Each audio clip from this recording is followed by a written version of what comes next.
Welcome into the best in true crime podcasting. This is True Crime Tuesday. I'm your host, Tim Dennis. Good show today, folks.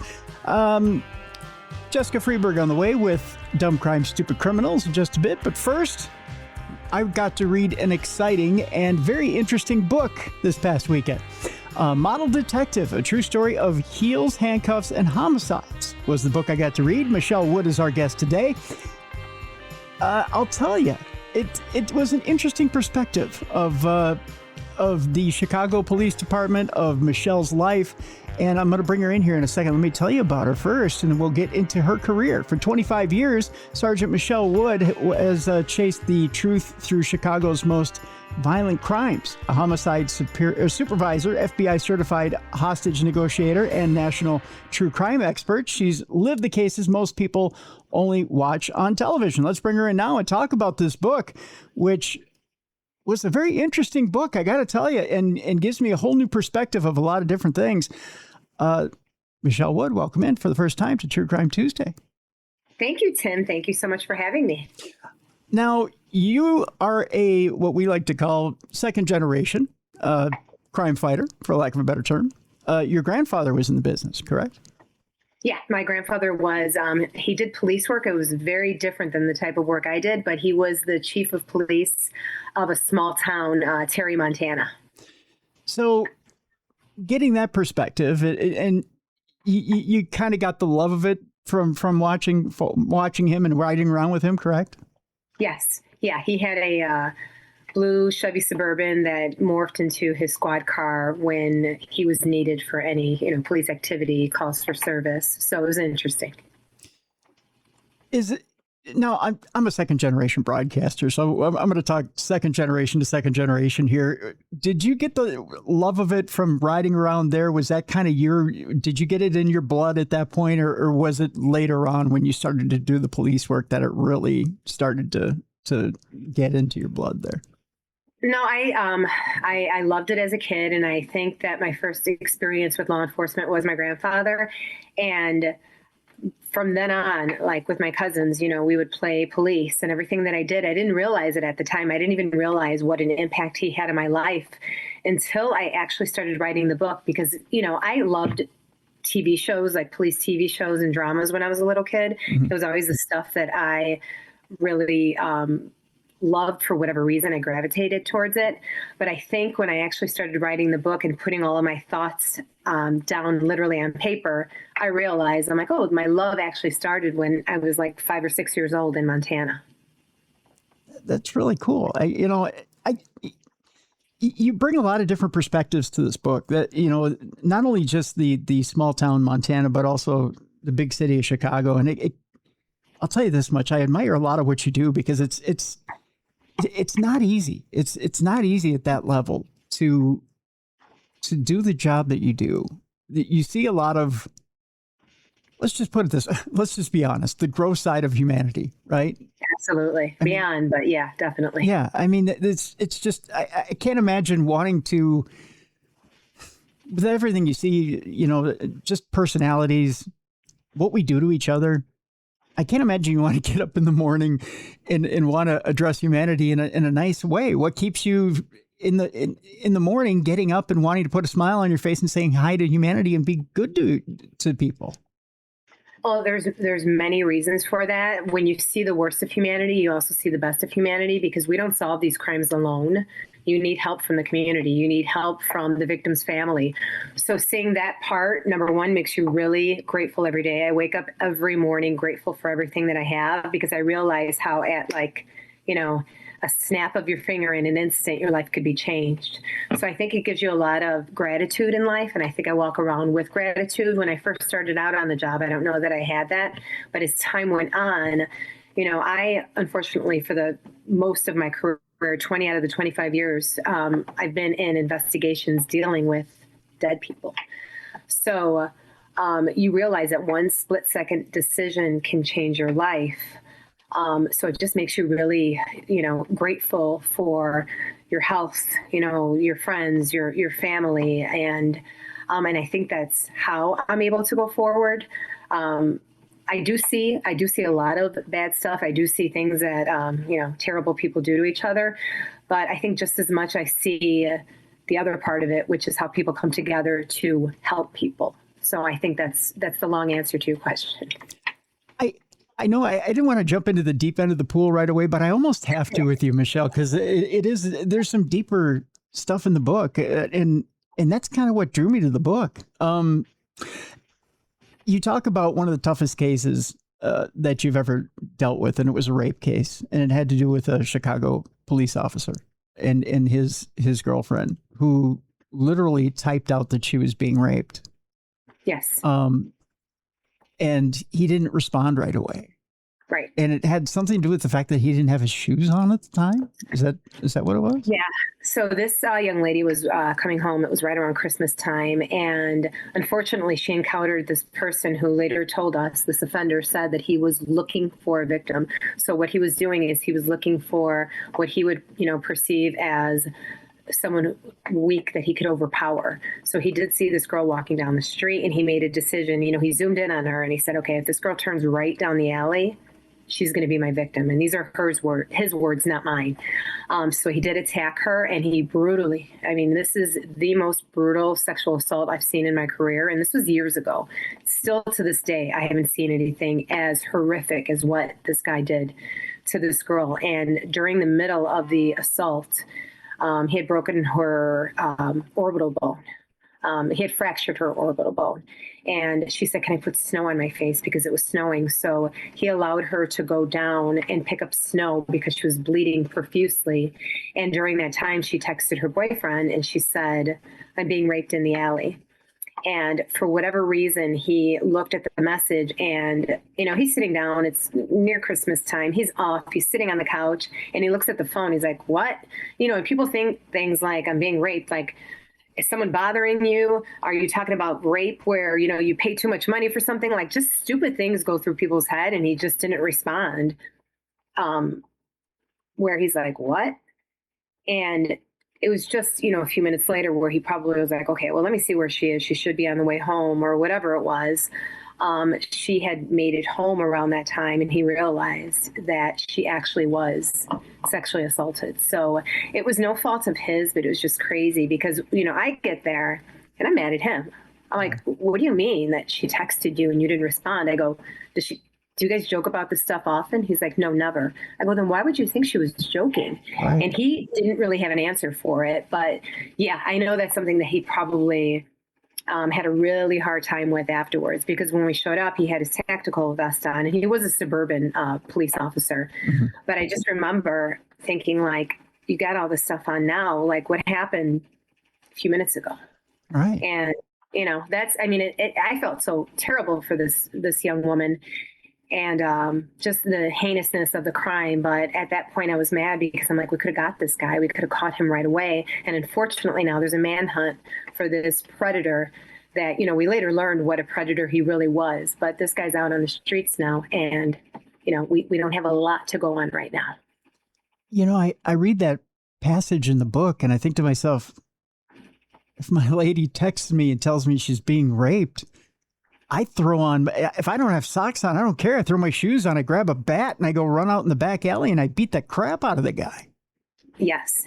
And, I'd run outside with no shoes on in the snow. Like I can't even imagine that, but it was something where he was caught off guard. He didn't understand the message. He's not really paying attention. They probably had 50 things going on getting ready for the Christmas holiday.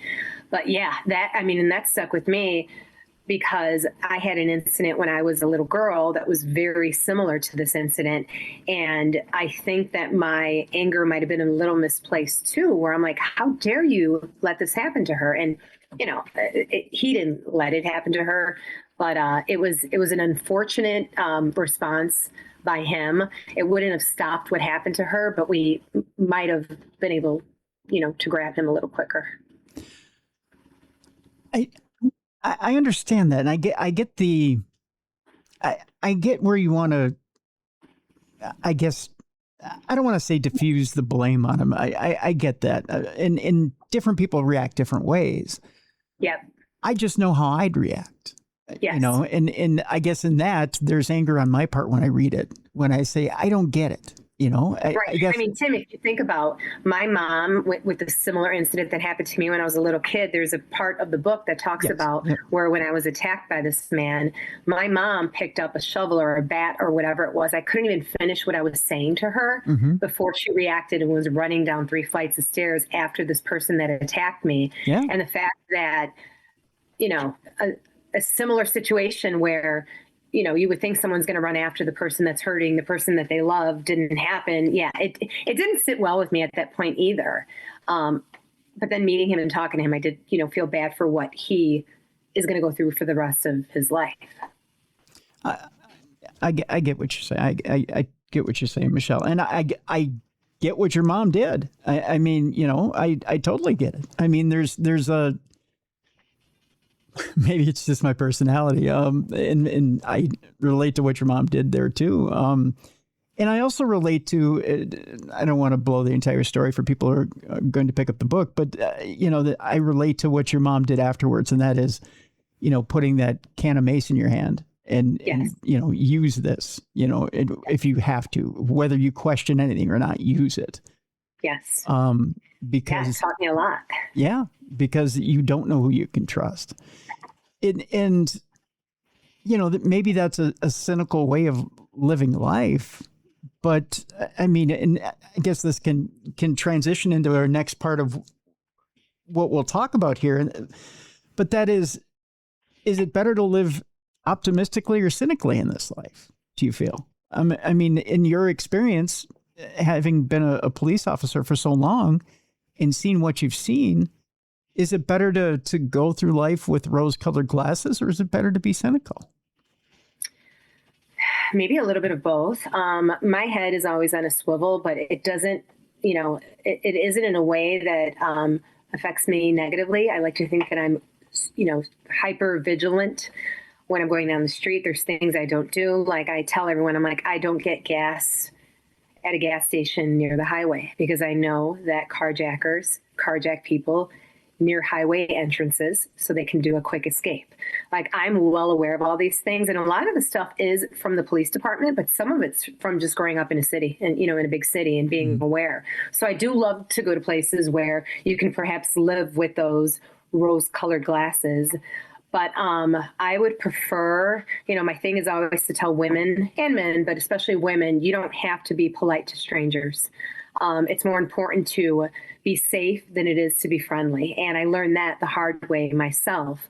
But I've had so many victims, specifically of sexual assault when I was starting out as a newer detective, that, everything in these victims' bodies were telling them like something is off with this person. Something is off, but I'm not going to trust my gut. I'm not going to, judge them. I'm not going to unfairly judge them. And they became a victim of a crime because they put their own safety aside for the point of being polite. So I'm like, screw being polite. Yeah. You take care of yourself. You can always say, I'm sorry later. But and that happens a lot. I mean, I can't tell you how many times women were like, oh, I felt like someone was following me, but I didn't want to turn around because I didn't want him to think that I was judgmental, that I was racist, that I didn't like men, that I didn't like this, that I didn't like the color purple. And I'm like, no. When you turn around and you make eye contact with someone, they might be less likely to attack you because number one, confidence when you turn around and you show them that, hey, I see you. And number two, you're a witness who got a good look at them. Yep. So maybe they won't attack you and maybe you will be spared that day. So I think it's important to be hyper vigilant and, you can always, look at the world as a happy place. But when you're put in a situation where something might be off, just trust your gut. Yeah. Yeah. I wholeheartedly agree. I'd rather someone be rude to me and apologize than be passive, and, Yes. and not look me in the eye or, I'd rather someone be aggressive with me than not, Yeah, I agree. Yeah. I agree. And especially, women are the more likely to be victims of assault. But I mean, it can happen to men too. It's the same thing. Like if you feel like, someone's following you down the street and is going to rob you, like turn around. Also, in case something does happen. You want to be able to identify this person and see what direction they fled. You don't want to walk around with tunnel vision or blinders or anything that's going to compromise your safety. Is there such a thing as, I know we talk about good neighborhoods, bad neighborhoods, and I kind of feel too like, as we get older, we get more conservative. So it seems like every neighborhood's a bad neighborhood when you get old enough, right? Is there such a thing as a good neighborhood and a bad neighborhood, really, in anybody's eyes? No, I mean, because you know what, like bad neighborhoods in Chicago would be places with open air drug markets and, prostitution on the streets and stuff like that. But you're probably more likely to be the victim of a random crime in a good neighborhood, because the people that are from the impoverished areas that are, robbing people and, doing whatever it is they do, it'll happen in a nice neighborhood. It probably will be more likely to happen in a nice neighborhood because it's going to be with people who've got a lot of money, affluent people.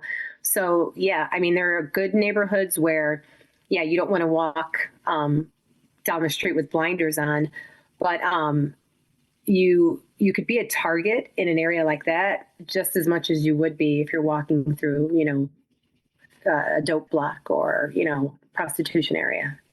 It's funny you say that, because I'm noticing like on the Nextdoor app in the area that I live in, I'm which is supposedly a decent neighborhood, that people are like, what's happened to our neighborhood? The amount of sightings or the amount of call-ins for like burglary and these petty crimes are up, and people getting robbed on the street or even people robbing convenience stores and these different petty crimes are way up. What's going on? Well, just as you mentioned, they come out here because that's where the money is, yeah, right? You're not, yeah. If you want to go somewhere where you think someone's going to have something good, you might go to a wealthier area. I mean, even in Chicago, like the area where like millionaires live, those areas are always burglarized because they do know people with a lot of money might travel a little bit more, a little bit of casing. You can figure out when they leave for work, when they come home, when they go on vacation. And unfortunately, without like an amazing security system there, they too might be the victim of a burglary or, home invasion or something like that. Yeah. I mean, I don't know why people think so-called bad neighborhoods are where all the crime happens. That's a good point. That's actually a really good point. Yeah. I'm like, so you want to move into a bad neighborhood? Yeah. You probably want to live in the inner city. That's, for years and years, I lived in Northeast Minneapolis, and I thought it was one of the safest neighborhoods I ever lived in. Because I live in the like center of the city, kind of north, but like north center of the city. And there's always stuff happening around here, but I would never, I still think I live in a pretty good neighborhood, but there's always cars being stolen and, road raging people on the main street that's by us and shootings that happen. And we always joke, I'm like, where do I live?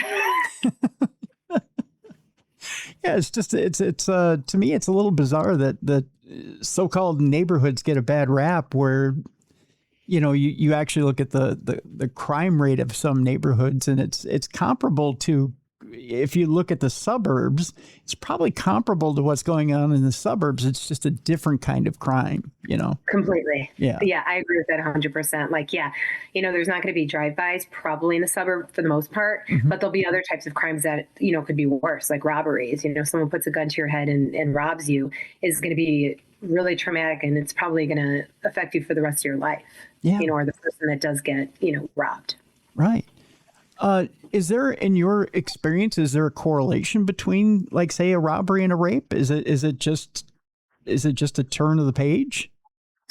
No. So I have a theory that I've always said. I said all rapists are burglars, but not all burglars are rapists. Because I feel like with rapists, it starts off with, smaller crimes or something like petty crimes where peeping Tom, exposing yourself. And then people like to get inside people's homes when they're not there. And it's something about the invasion of privacy and the control. And so you'll often see that people who are rapists have burglary in their background. And this doesn't mean at the same time, people that are burglars don't necessarily have that thing that's off with them to want to sexually assault someone.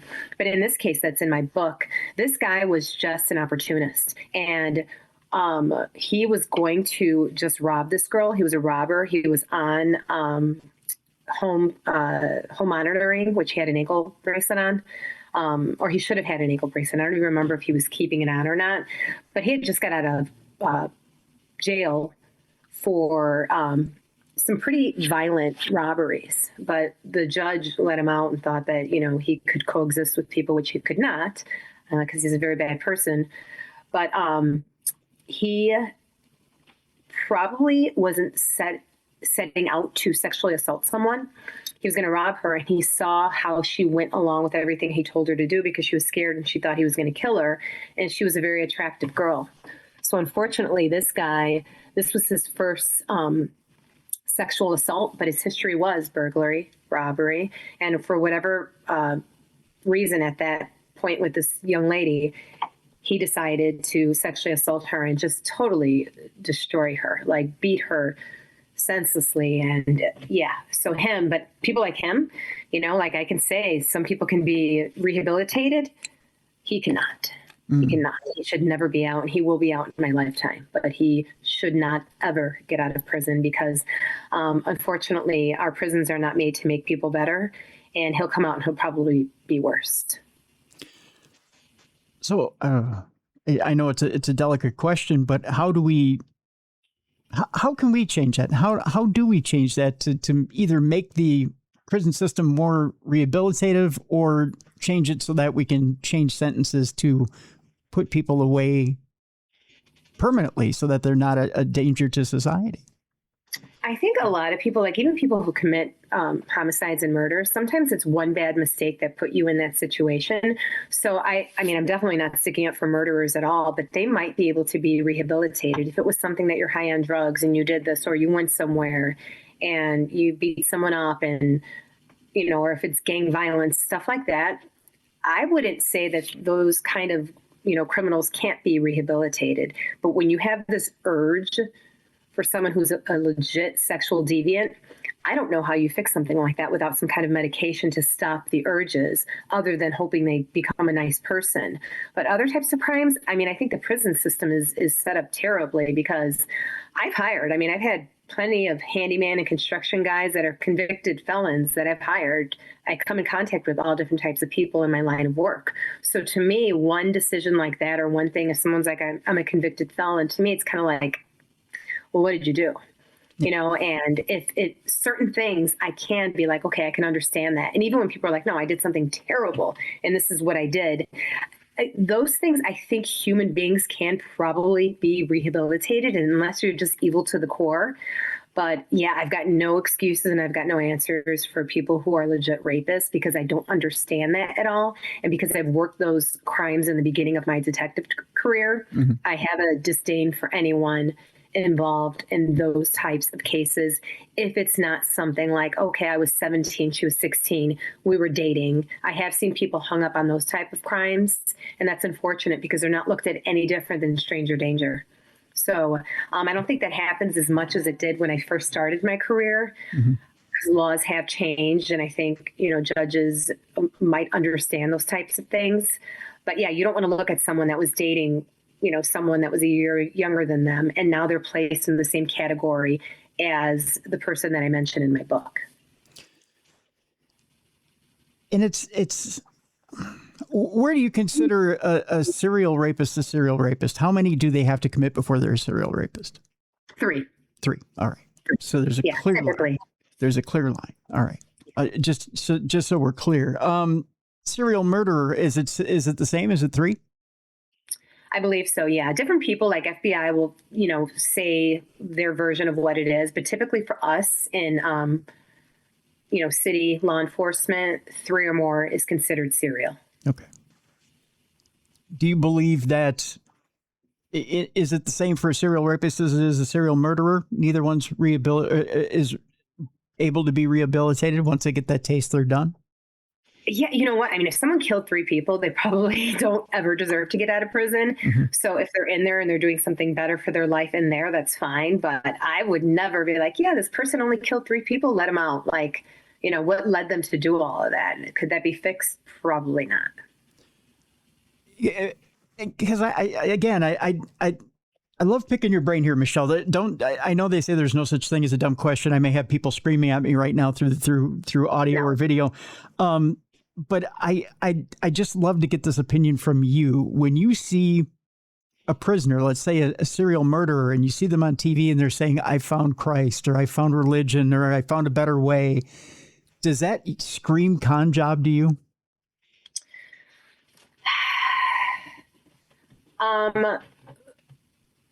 Sometimes, not all the time. I do think sometimes people might, find Jesus or Allah or whoever it is, but I don't think that makes them any more deserving of freedom.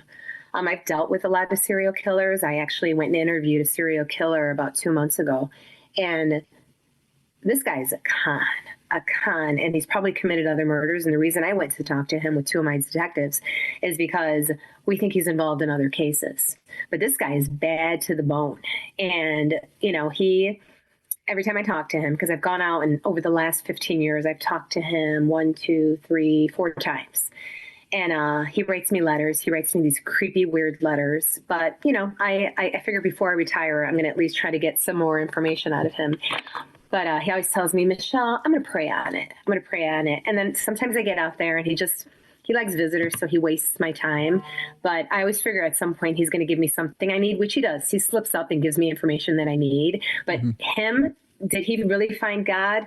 I don't know. Like when I was in the Army, I used to go to church on Sundays. And, I'm spiritual, I'm religious to a certain point. Yep. But I would go to church on Sundays so that I could leave and go, it was an extracurricular activity. So I don't know that it's any different like that in prison. Not that I'm saying that the Army and prison are the same, but it's something more to do. And yeah, I don't know. I mean, I don't know if it's also a way to try to forgive yourself and say, okay, God forgive me, so I'm forgiven now. But yeah, I'm like, God can forgive you, but you can stay in prison too. Yeah. To me, and this is just my opinion, I think when you have, let's just say, a serial murderer who's tallied it up quite a bit, and then all of a sudden they found God, to me, that screams con job. To me, it screams insincerity. It screams, I want my soul to be saved, and I know I've done wrong. I know I've done a ton of wrong. I just don't want to be responsible. Yeah, and I mean, I don't disagree with you on any of those points. And, if they did realize that they're a terrible person, and maybe, mental illness plays a lot in some of these cases, and so does drug use. But also blaming it completely on that, I've seen plenty of people who were mentally ill or on drugs and they didn't kill people. So yeah, exactly. I tell you what, we'll take a break. When we come back, we'll talk to Michelle about the other side of being a detective, and that's the personal life side of it. I know in my profession of being a broadcaster, it's not easy. And I'll tell you why, because you're married to your job. Yeah. This is it. This career is pretty much your life. But you get to know people. And that's part of the job, is that you do get to know people. You get to know their stories. You get to tell their stories. And we'll find out from Michelle why it's so hard to get to have personal relationships when you're in this job. When we come back, the book is Model Detective, a true story of heels, handcuffs, and homicides. It's a wonderful book. It's a bit of a grim book, but that's okay because it's a grim job. So when we come back, we'll talk to Michelle more about why with this grim job, it's so hard to find someone who can love you and you can love them. It's coming up next here on the Best in True Crime Podcasting. Before we go to break, let me tell you about our sponsor today, Jelly Bean and Julia's.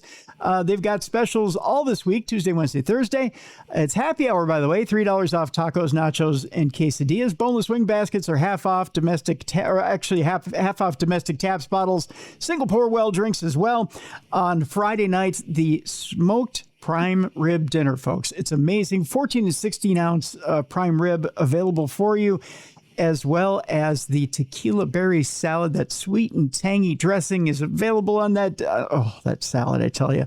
If you've ever had the tequila berries in the past, if you remember the restaurant when they had the endless prime rib dinner, that salad was what everybody raved about, with the bacon bits and the croutons and that salad dressing. Well, that salad is back now.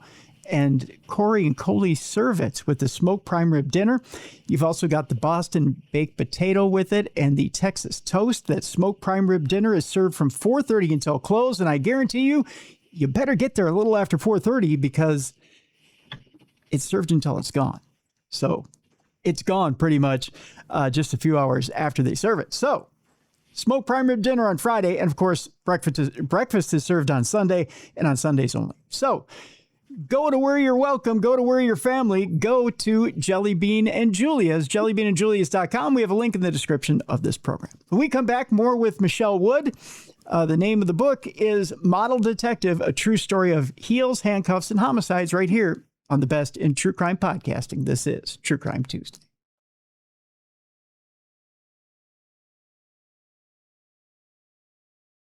Welcome back to the best in true crime podcasting. This is True Crime Tuesday. I'm your host, Tim Dennis. My guest is Michele Wood. The name of the book, Model Detective, a true story of heels, handcuffs, and homicides. When last we left you, we teased you, not in that kind of way. We wouldn't do that to you, but we teased you that we were going to talk about relationships. And I know in this job, in broadcasting, it's not easy because we're married to our jobs and we get to know people. But we get to know them from behind a microphone, and it's hard to keep relationships. That's just the way it is. And we work long hours and there's not a lot of time for social life. In the book, Model Detective, Michele talks about a little bit about how you're married to your job. And I know, Michele, you talk about being married to the force and having a partner, but it's a platonic partner who really has your back and is there to save your life. But it's hard to get to know people outside of the force. And you talk about, especially when you were talking about looking for a man, you talk about there's generally 3 types of men out there that want to get to have a relationship with a female police officer. Can you name those 3 types of men? Because I thought it was rather funny, actually. Well, so I don't know how crude I was in it, but it's okay. You can be crude if you want. There are men that fetishize, if I'm saying that correctly. Mm-hmm. They want to hook up with someone who's got a gun. Then there are the guys mostly that probably would never touch a cop with a stick. Mm-hmm. And then they're the guys I always say that they're the unicorn, or, the guy that doesn't exist, that actually is confident in his masculinity enough that he doesn't pay any mind to the fact that his woman might have a more manly job, if you want to say that, than he does. So yeah, it's definitely hard. Like I remember my old partner and I, it was female, Heather. We would go out when we were new police on the job, and I'm 25 years old out at bars, and people would come up to us and like, what do you do for a living? She had a long-term boyfriend at that time. So I would always lie and we'd make up these crazy stories. Like at one point she told someone that I was a backup dancer for Britney Spears. Like we literally were making up crazy stuff, and she would get annoyed. She's like, she's a cop. She's a cop. And then she would see them walk away. And I'm like, Heather, it's not even that I care if these guys like me or don't. People don't like police, and they certainly don't like female police. So then years later, she ended up breaking up with her boyfriend, and she was single. She's like, Michele, I have to apologize. She's like, you are so right. She goes, you could tell someone I'm a security guard at Target, and they're like, cool, I'm a police officer. Are you going to beat me up? When are you going to kick my ass now? Why would you do that? Did you not go to school? Like this isn't like once or twice. This is like 100 times. So her and I still friends, and we still work together. I think at that point too, we would be like, oh yeah, I work for streets and sanitation. I'm a garbage man. Cool. Like anything was better than saying you were a police officer. So yeah, the men, for the most part, not all of them, there are some that are okay. I was lucky to find one, but being a female police officer, not a turn on. And it's Not that I'm trying to be the unicorn or anything, but it's to me, it's kind of an odd deal. I mean, in the end, a job's a job, right? I mean, people have said to me, "Oh, you're so lucky. You just get to sit behind a microphone and talk all day," which isn't the job by any means. No. It's part of the job. It's just a small part of the job.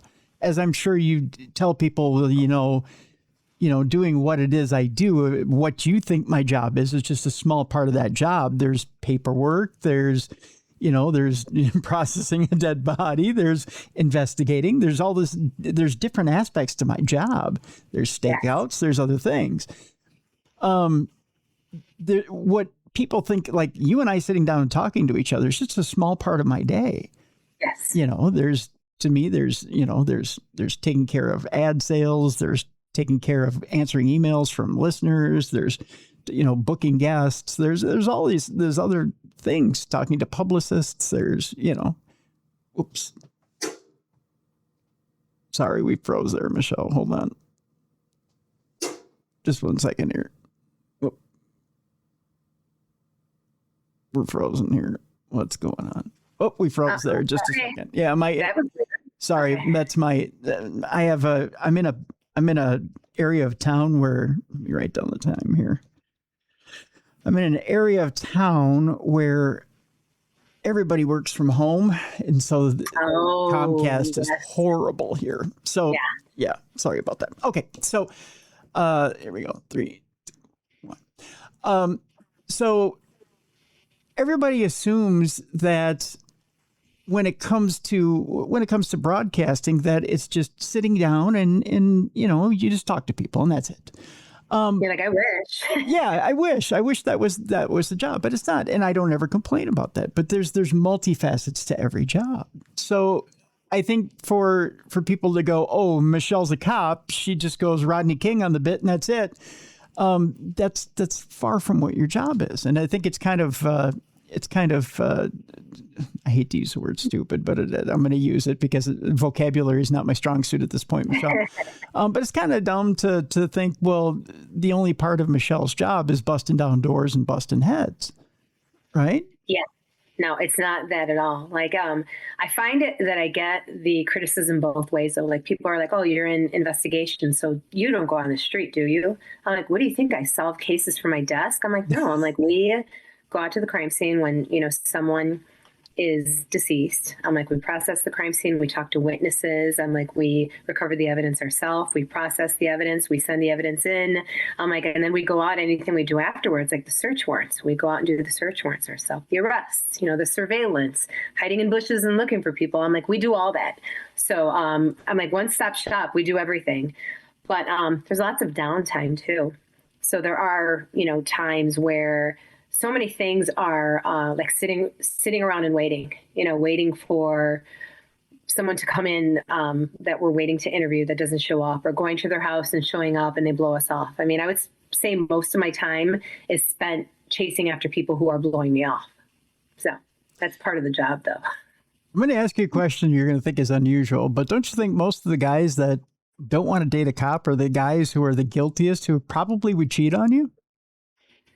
You know what? Yes. Yeah, that's probably it too. And then also it's men who are not secure enough, because the job still is male dominated, and they're not secure enough to let you work in a profession where you're around men 24/7. And you know what, Tim, you're right about that, because they probably think you're getting hit on all day because that's how their mindset is. And that's really not how it is. I mean, the relationships that you have with guys on the job, being around them all day, it's much more like brother and sister than it is. I mean, of course, there are people that hook up and, there are some salacious stories here and there. But for the most part, no, it's like it's the boys club and you got to fit in with the boys for the most part.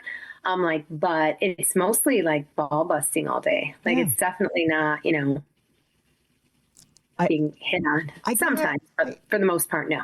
I got to imagine most of it is like being in the Army. I mean, you've got to have someone's back, right? I mean, you're pretty much out on the streets, and you're when you're on the streets, but you've got to have each other's backs, and you got to make sure that you're protecting each other first, right?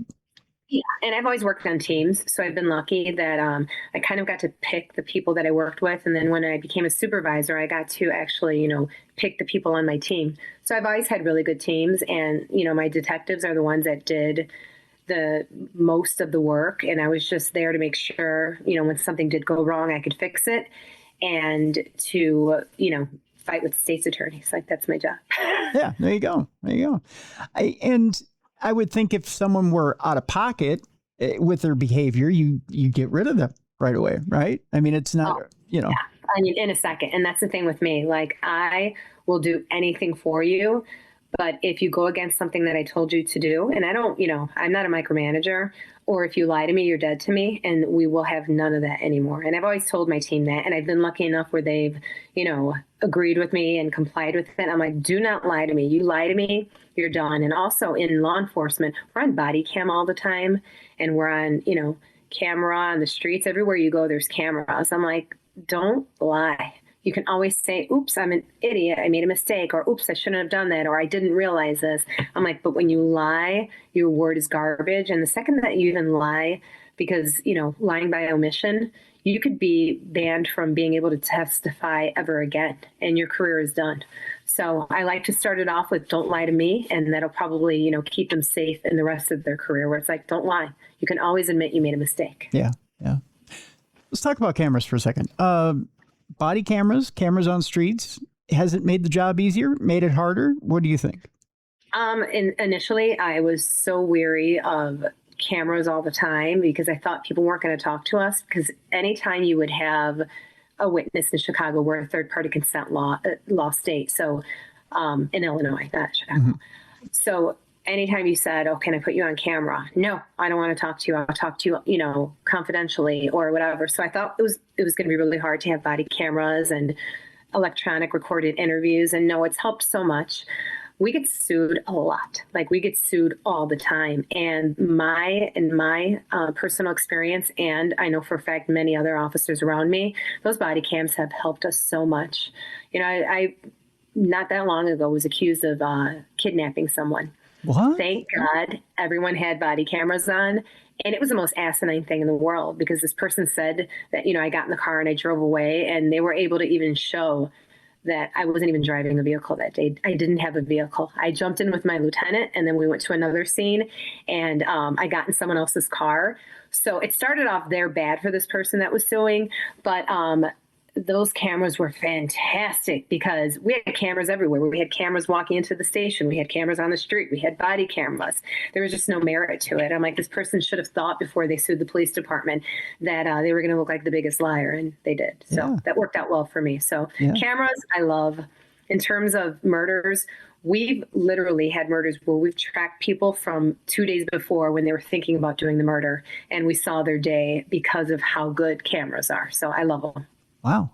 It's funny, because the people who are against them will cite Big Brother, the fact that there's a lack of privacy in society. But I think we're finding that between cameras and DNA evidence, that it's become much easier to solve crimes these days. Is that agreeable? Yes. So in terms of, like, DNA is fantastic. It's come so far since when I got on the job. But unfortunately, at least in Illinois, you can have DNA and you can have video evidence. But if you don't have a human being there that provides an identification, we call them Thompson IDs, which are third-party IDs, you still won't get a case charged. So DNA, fantastic tool. Video, fantastic tool, but you still need human beings to solve crimes, because they won't, at least in Illinois, with my experience, they won't put cases on if it's solely a DNA or video case. Really? Because even though, like, I could see Tim on camera, I'm like, that's Tim. Well, how do you know that's Tim? How long have you known Tim? Well, I met Tim today. Well, then you don't have the criteria that we need to identify Tim. Tim's mom has to come in and look at the video independently and say, yep, that's my son. I've known him since he was born. So people don't realize that we need that. They're like, it's on camera. These stupid cops, why aren't they arresting him? I'm like, we are not allowed to make those identifications. We need, again, I hate this word, Thompson IDs. That's what they call it, Thompson IDs. So yes, DNA, fantastic, great tool. Lots of other stuff, cell phone evidence, text messages, social media, all of it, but we still need human beings. Very interesting. Huh. Yeah. Well, I guess that provides a loophole then, doesn't it, when you're a lawyer? Yeah. Yeah. Oh, totally. Yeah. I should have been a lawyer. Completely. One of the other, I guess, parts of your job that's a little gory and can be a little. One of the things I wanted to bring up with you, which can be a little stomach turning for some people. So I guess there's a little bit of a disclaimer here in this episode. Has to do with when you're dealing with a dead body. One of the things I couldn't reconcile in my head is here we are in the middle of the blood, guts, and gore, but yet my stomach's turning. I got to go get lunch. How exactly does I know everyone's got to eat. I know it's a bodily function, but there's several points in the book where you're in the middle of processing a case and you're like, I'm starving. I could reach into the cupboard and grab these people's crackers if I had to, type of deal. How is it that even when you're in the middle of the slag, so to speak, that yet you're still hungry? That doesn't turn your stomach still. I don't think it's ever turned my stomach. It's funny that you say that. I mean, I've had certain situations where, not to be like gross, but when gases get inside people's body, sometimes their body parts will split. Yeah. Stuff like that is gross because it's not things that we're supposed to see. But this is more like decomposition. When bodies have been inside hot places for a long period of time, decomposition will make you sick. But a body that is recently deceased doesn't even really have a smell. People wouldn't really know that. What causes the smell are the gases inside the body, and then unfortunately bodily fluids. But when we are processing a scene, even if it's indoors, we're not really we do what we need to do and we examine the body and do what we need to do. But I don't think it's as gross as people think. And like blood, yes, hours after blood is sitting there, it starts to smell, starts to give off like an odor. But again, that too, we try not to stand in it. And in the beginning, we never had like booties or things to put over our shoes. We started buying it ourselves, and I still like buy it on Amazon. So we have extra stuff. But yeah, and I think, what, Tim, I'm just desensitized now. Wow. Because when you said that, I'm like, what? Never really thought about that. Like, we won't talk about stuff when we're at dinner. Like if someone's like, oh, did you see, whatever, I'm not going to say anything that's going to be disgusting. Right. But we're like, oh, I'm eating. So yeah, we will remind each other not to bring up like specific things. But the processing of a deceased body, especially if it's a newer homicide, there isn't a lot of guts and gore. I'll put it that way. Okay. That's fair enough. Yeah, because as I'm sitting there reading them, like, how do you're in the middle of everything, and then all of a sudden it's like, oh, my stomach's rumbling, I gotta eat, and I'm like, how do you even think about it at that point? You're the first person that's brought that up to me, so that's funny. I honestly didn't think about that, and I'm trying to think about now. I'm like, did my stomach ever turn? No, like I had one house where everyone inside the house was deceased, and that thing was gory because it took us forever to process it, and we were there forever, and then the gases started, making the bodies expand inside the house. Yeah. I don't think I ate after that one, but not really because of that. Like, it's just, I don't know. I'm a strange person. No, it's, I don't blame, like I said, everyone's got to eat. Everyone's got to, it's, we have our bodily functions. Things got to happen. Yes. The other bodily function, I don't know why I'm stuck on this today, Michele. The other bodily function you talk about, you talk about how, officers shouldn't pee in people's toilets on a scene that you're processing. You're like, you should just wait until it's time to leave or go outside or whatever. The one thing you mentioned in the book, which stuck with me, there's weird things that stick with me in every book I read. This happened to be one of them. You talk about on one particular scene you're on that, an officer just happened to go in someone's toilet, and you're like, even though it doesn't leave DNA behind, unless you've got a UTI or something like that, right. Why would you even go in someone's toilet, right? I don't know. And that's one thing that does gross me out is I hate like urine. Urine grosses me out. And it's one of the things. And I'm like, blood doesn't bother me. That does. But when I see that, I'm like, you couldn't just wait. And I would joke because my old partner would be like, I have to run to the bathroom. I'm like, men's bladders must be so weak because women, we will hold it for 10 hours. Like you would never in your life catch me using someone's bathroom. I don't care where we are. But I don't know, guys just don't see it the same. Like I don't want to turn their sink on and I don't know what's in that soap. You know what I mean? Like, I don't know if that's soap. Like, yeah. So I prefer to go inside my car, decontaminate my hands inside, and then we still go back to the station and, clean ourselves, whatever, before we go eat or go, do whatever. I've walked out of houses where I've had, I brought back to the station, I had a roach on my neck, crawling on my neck. And I remember one of the female detectives like, Michelle, don't move. And I knew right away what it is. And I am so grossed out by bugs. But I knew that if I would have freaked out, it would have dropped inside my bulletproof vest and I would have never found it. So I was there and she came and flicked it off of me. And it was a cockroach from this house that was infested with roaches. And I brought one back with me. So there, what I did is we were in the middle of the investigation. I went home. And I went home and I took a shower and I changed and I came back and finished what we were doing. But I was like, oh my God. But yeah, I mean, we have to peel off our crime scene shoes and leave them outside the house when we get home because of stuff like that. You don't want to bring bugs in. You don't want to, bring bodily fluids inside. Yeah. I always wore wedges to work. And people would always joke about me having high heels on. I'm like, the reason I did that is because I never wanted my pants to drag inside blood. Right. So that was part of the reason, because it brings you up a little bit higher. It's almost like you have this little protective barrier from getting your pants dragging inside. Yeah. Blood, essentially. That's smart. That's incredibly smart. The other, I hate to bring this one up too. I don't know why I'm on the gross and insane today, Michelle, but I am. Bed bugs. Have you ever run into a situation where you've had massive bed bugs at a crime scene and tried to avoid those? Yeah, well, we had a crime scene that my partner and I, it was toward the end of my detective career before I made sergeant, and they had a sign in the front of the house. We were processing this crime scene, and it said, I don't know why they told everybody, but it was a notice to the whole building that the building was infested with bed bugs. And we went in there and we were doing stuff. And I don't remember what it was, but I went in and there was no reason for us to be there at that point because the evidence technicians were going in and getting stuff. I stayed outside because I'm like, no way. If I go in there, I'm burning everything that I have on right now. Yep. So yeah, knock on wood, not yet. That has not happened.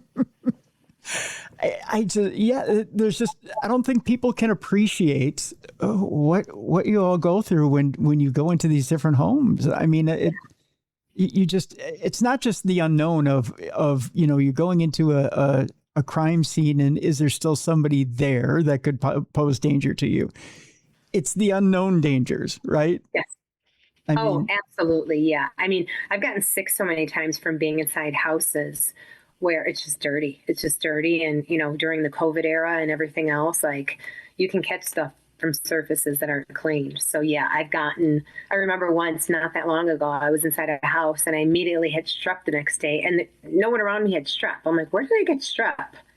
And I definitely got it from that house. And that house was a special type of like filthy. Jeez. Oh,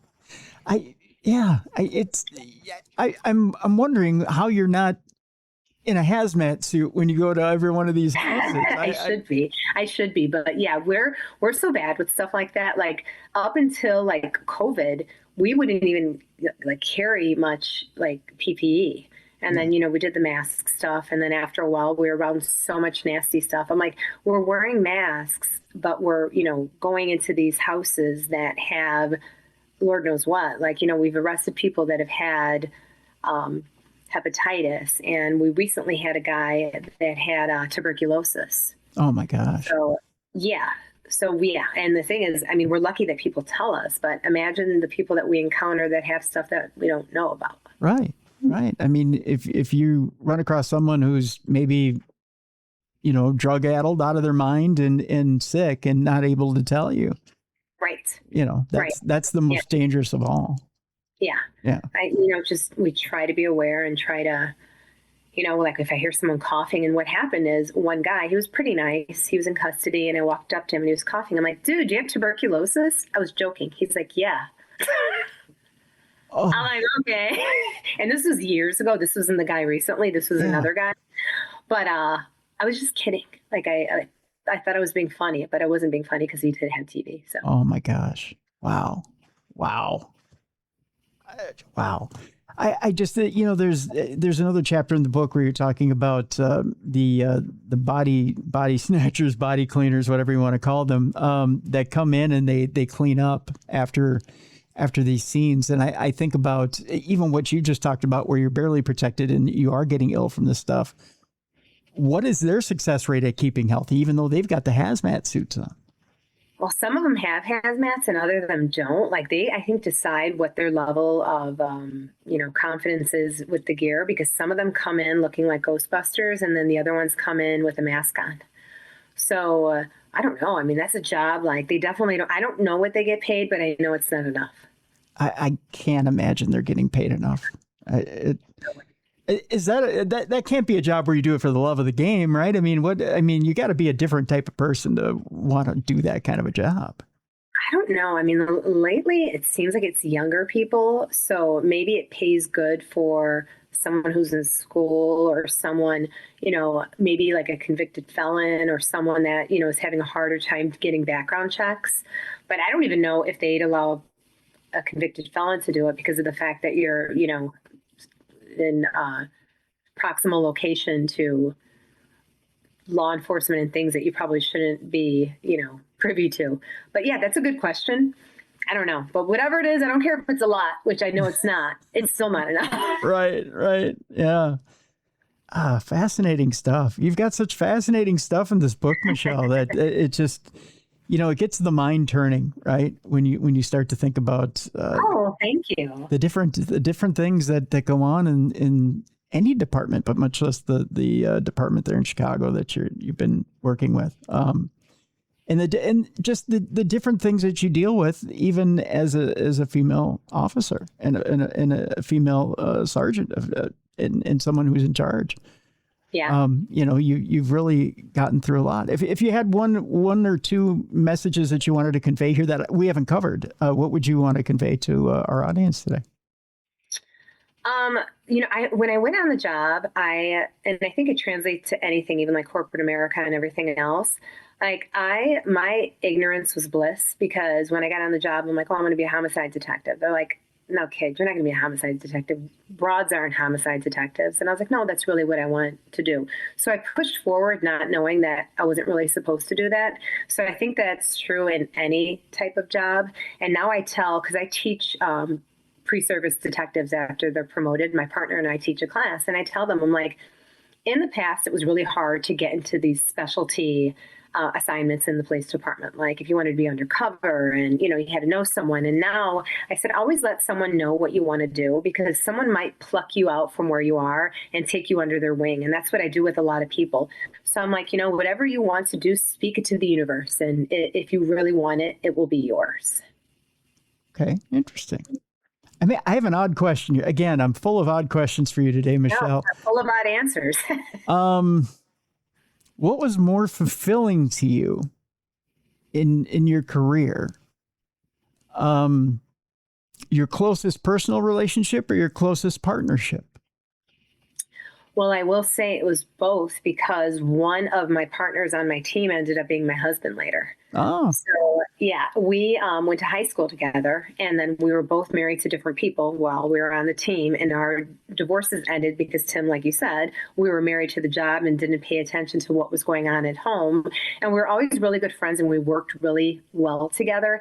I mean, and we've been in some crazy situations, like police-involved shootings, car chases, all types of stuff. And I knew he always had my back. And that then translated to our life, because years later, then after I made sergeant and I was actually back in the detective division, he worked somewhere else. We started dating, and then we eventually got married and had our daughter. So that relationship, when we were doing all the crazy stuff as a detective on the same homicide team, that was, then I would have said our friendship, not just with him, with everyone that was on that team. We had a good team. Like we had a solid motley crew, but we had a solid motley crew team. And so now, I mean, we've been through so much together that I joke and I say we're trauma bonded, but he knows everything about me because we work together so many times. We're at work for 36 hours at a time. So that relationship came from our relationship that we had from solving murders.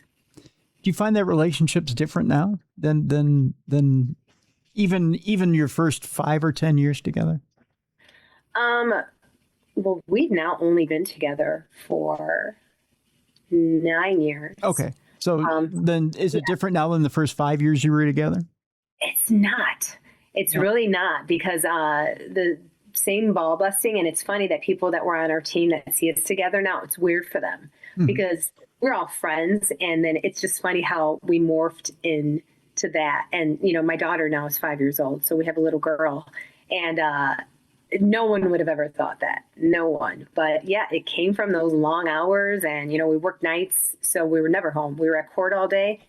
We worked 4 to 1 o'clock in the morning, 4 p.m. till 1 o'clock in the morning. Oh, wow. And then inadvertently, we'd get a job all the time at 12 o'clock. I don't know if that was like the witching hour or what it was, but then you're stuck at work then. And, it takes at least 12 hours to process a crime scene.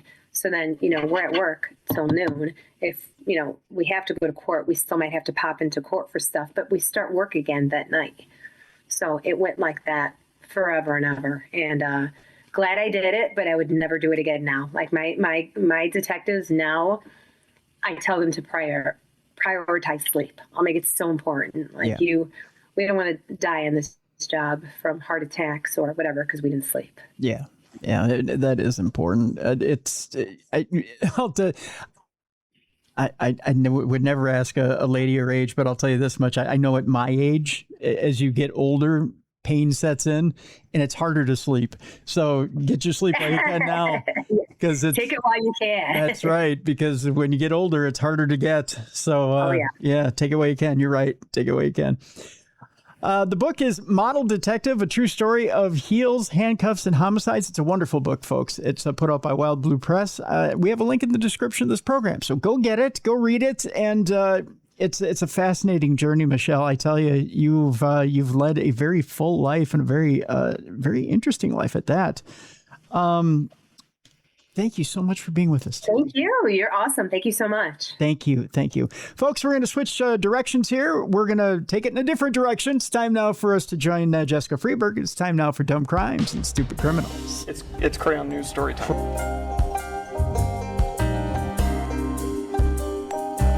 What happened with this dude, Christ Bearer? I heard he cut his penis off and then jumped off a balcony. Suspect pulls gun from butt, shoots twice at Denver police. What is your emergency? I need help. And what's the problem? I'm too high. You're too high? Yeah. It's that time again. Time you've all been looking forward to. It's time now for Dumb Crimes and Stupid Criminals. And with that, I need to co-host this. So I almost feel like I slurred that for some reason. Maybe too much alcohol over the weekend with all the celebrating. Of course, there's the Wolves, there was the Wild, and there was my team, the Vikings. Jesus, what did you do in the draft? You know what? I hear a rumor. I heard a rumor that they reached out to my co-hostess this weekend because they're in such disarray with this damn draft that they needed someone who could come in and clean up. In fact, they reached out to Binder and they said, Binder, we need someone who can come in and clean up this organization. And Binder said, oh, sir, I know of someone who's been cracking the whip on me 24/7, someone who's the eater of world, slayer of charts, someone who could put this organization back in tow, who could put the Minnesota Vikings right. The one, the only, you know who I'm talking about. She can juggle many, many books, put them in line, put them out there for the public. In fact, 57 of them this next year is what I hear. She's going to put them out there to the market, and each and every one of them will be quality tomes. Yet, when the Vikings turned to her, she said, I can't clean this mess up. Are you kidding? That's too big of a... not even I, with my mighty powers, can correct that ship. So... with that, here she is, ladies and gentlemen, the one and only Jessica Freeberg. Hi, Jess. Hey, I mean, I would try for the right amount of money to clean it up. They don't have that much money. Oh, They really darn don't. it. Never mind then. You're on your own, Vikings. That's right. Yeah. Holy cow. After looking at those draft choices this weekend, phew. Oh, I hate to say it because some of those, I mean, those guys have to be super excited. They got drafted. Oh, I'm sure. Yay. Yeah. But when dreams come true. Yeah. And nothing against Mr. Caleb Banks or whoever our first round draft pick is, but I got a bad foot too. Can you draft me number one? You know what I'm saying? Wait, let me. There we go. There you go. I got a broken foot too. Can I go number one? Hey. Hey, I hope he comes in and kills it. Rooting for you, bud. Whoever you are. We're not buds, but we should be. Yeah, right. Especially with that many millions. We could be buds all day long. I got a shattered foot. Can I be your number one draft pick? Yay! You go in and play with your shattered foot, and I'll be a almost 50-year-old cheerleader on the sidelines. How about that? I like it. I think we could turn this franchise around, Jess. I think so, too. Between you and me. That's all I got to say about that. Otherwise, the other two teams in town are winning. Yeah. Yeah. It's been good. Yeah. Been fine up here in Minneapolis. That's all I know. Before we get rolling here today, and we got to get rolling, we got plenty on tap. Boy. Evidently, the weather warms up. Lewd, Nude, and Crude is back. So, all right. There you go. So, I'll forewarn you today. And our palate cleanser is kind of a half cleanser because palate cleanser is going to leave us feeling dirty too, guys. It'll be all right. A little bit. Let's just say it was a rough day at work for one guy, and we're going to cover it today. Oh God! But it will leave you laughing. That's what we're here for. A lesson in irony today in the palate cleanser. I think you're going to laugh at this one, Jess. You're going to love it. We do have a bit of a prayer, healing, energy request for you guys out there. Please keep these two men in mind as you head out for your week this week. First of all, our good friend Corey over at Jelly Bean and Julia, his dad is in a bit of rough shape. He does have Parkinson's. We want to keep you or have you put your prayers, your energy, your love out there for him, your good vibes out there, your thoughts out there for Kenny. I've worked with Kenny out at St. Patrick's Rib Fest over the last couple of years. Boy, what a nice guy. What a wonderful guy. Yeah. Yeah, just a wonderful, wonderful guy. Kenny's going to be 73 on May 3rd. His 50th anniversary is in June. And we want to get him there, right? We want to give him that good energy to get him there because I'll put it this way. There might be a special celebration in June for that. So we want to get Kenny there to the finish line there for the 50th anniversary. So we just want to put some good energy out there and let's lift Kenny up. Let's get him there. Let's put some positive energy out there for Kenny and get him a little bit of healing here. Now he is in some late stage Parkinson. He's having some late stage Parkinson's syndrome symptoms out there. Okay. I'm just putting some reality out there. Mm-hmm. But we do wish that he would get some easing of those symptoms. Okay. And that, we pray for Kenny to basically have an easier time with this. Because Parkinson's, boy, I tell you, my grandmother passed from Parkinson's.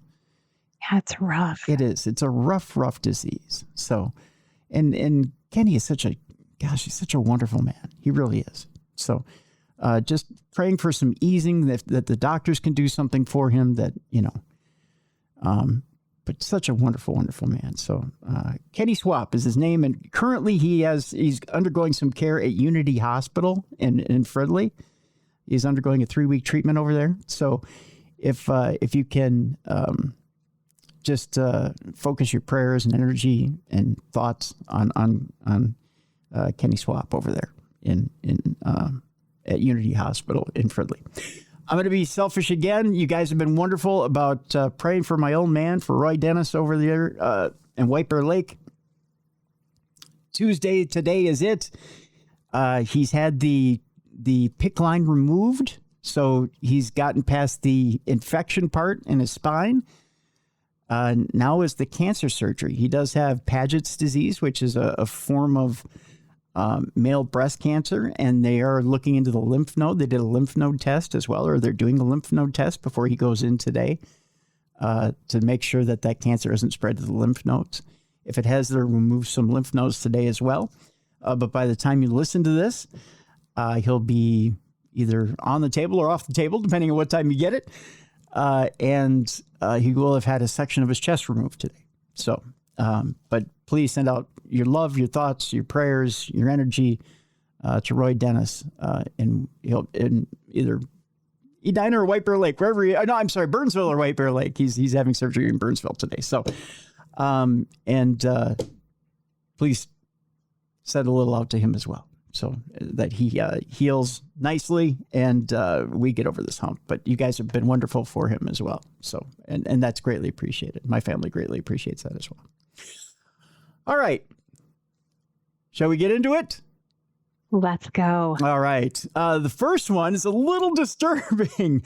You know, Florida man can be quite disturbing and quite funny. Florida woman, on the other hand, I don't know that I'd cross her. Uh-oh. Yeah. What'd she do this time? Well, let's talk about a woman in Lutz who was arrested after disposing of a family member's body in the woods. Ooh. I don't know if this was a financial thing, if this was a cruelty thing, or what this was. I'm going to show you a picture of this woman. Let's just say I'd recruit her in the draft for the Vikings. Whoa, that look. Now, that's a #1 draft pick right there, Jess. Oh, if you saw her looking at you across that line. Yeah. Nope. I'd walk away at that point. I wouldn't even hike the ball. I'd be like, where's the dressing room? You're like, okay, bye. She's so scary. I say dressing room like it's wrestling. Locker room. I'm going to the locker room. And I thought of a theater, so I just imagined you in your theater with your hairdresser getting all ready to go. Yes, with my luscious hair. I saw some ad last night about you too can regrow your hair with a certain shampoo. And I'm like, yeah, right. I haven't been able to regrow my hair in 30 years. We go to Lutz, Florida, where a 64-year-old woman has been arrested months after human remains were discovered in Lutz. On August 8th of 2025, deputies with the Hillsborough County Sheriff's Office responded to a call about possible human remains in a wooded area on Ramblewood Road. At the time, the medical examiner's office said there were no apparent signs of trauma and confirmed that the remains were of a woman. Detectives were able to find potential leads following an extensive investigation and DNA evidence processing with the help of the Florida Department of Law Enforcement. On Tuesday, investigators identified the victim as 78-year-old Jacqueline Cerrone. They determined that a family member caring for Cerrone disposed of her remains in the woods after her death. Rebecca Vaughn, the victim's niece, is now facing multiple charges. Whoa. Yeah. If you'd have told me that lady you showed me a picture of was over 70, I would believe it. So I'm shocked that's her niece. Right. You would think that was the woman over 70. Yeah. Rebecca Vaughn is facing multiple charges, including unlawfully holding or moving a dead human body in unapproved conditions, failure to report death to a medical examiner or law enforcement, and tampering with physical evidence, deputies say.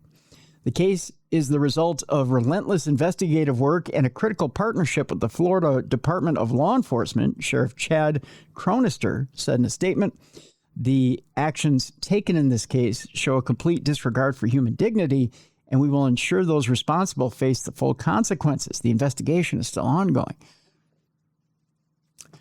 Now, we joke sometimes morbidly about, when I die, just throw me out in the woods somewhere. Or, don't worry about a funeral. That's too expensive. Yeah.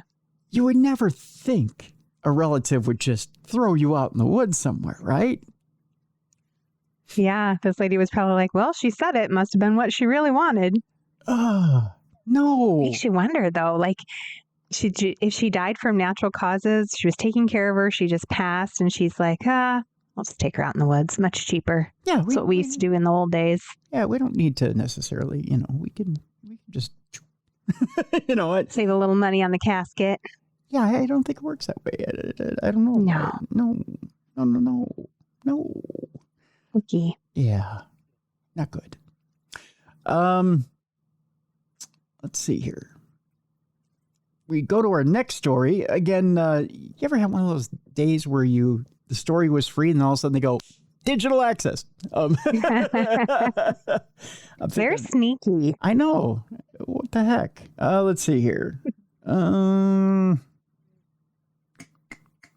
Try to debate whether we even need this story or not. Let's see.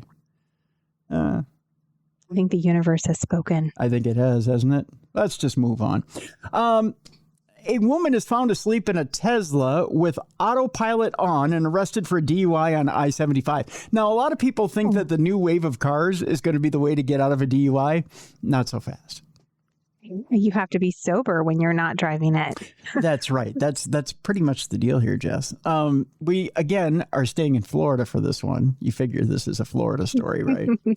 We go to Sarasota, where a woman intoxicated at twice the legal limit got behind the wheel, believing her Tesla's autopilot would get her home safely.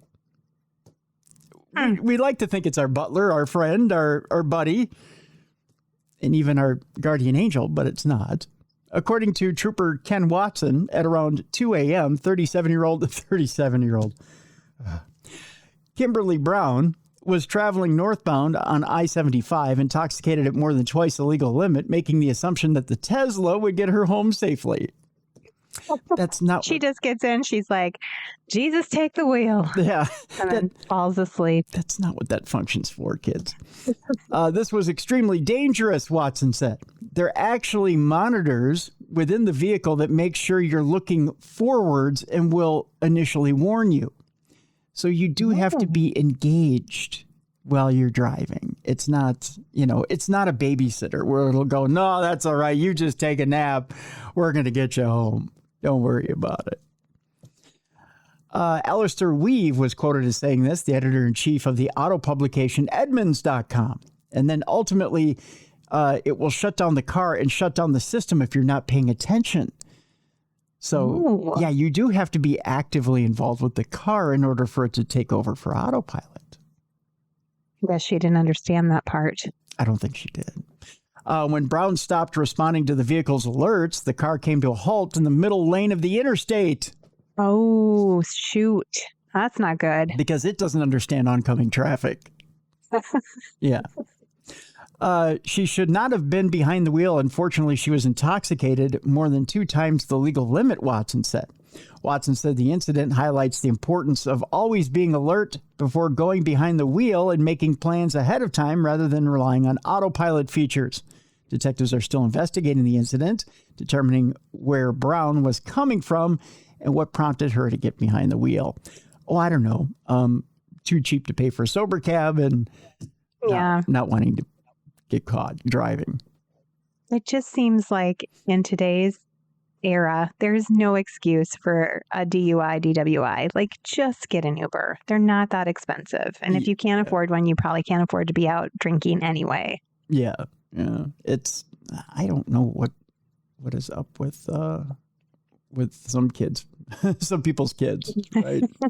It's just, some people.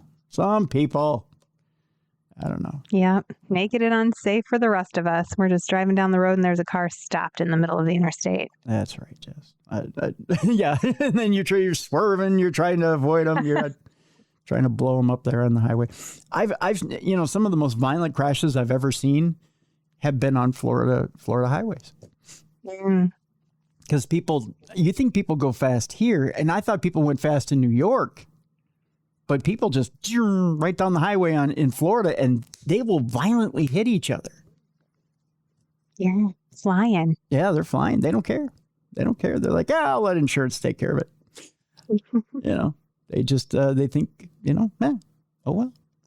Our next story, our next 2 stories start out with the headline, Man Busted, but for different things. I don't know. It's a common headline, right? This one starts out, Man Busted for Ukrainian flag rage. Ooh, what'd that flag ever do to him? I don't know, right? I mean, some people have, I guess, Ukrainian flag rage. I can't imagine why, but some people do. Police say that the perp tore flags from a Florida overpass. Now, a Florida man by way of Russia is behind bars on a felony charge after he ripped down a pair of Ukrainian flags that were affixed to a highway overpass and shoved a peaceful female protester multiple times.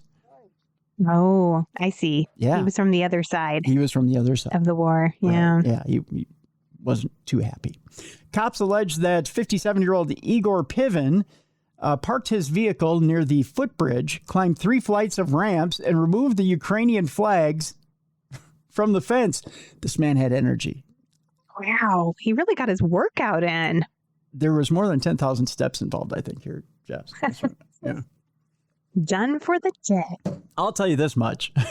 my little Fitbit watch would have been blown up at that point. I would have, my little heart. Alarms would have been going off. My heart would have exploded in my chest at that point if I would have gone through that much activity. When 55-year-old protester Susan Forbes Cruz approached Piven and asked for the flags back, he reportedly said they were illegal in the United States. Are they now? I don't think so. No, I don't think they are.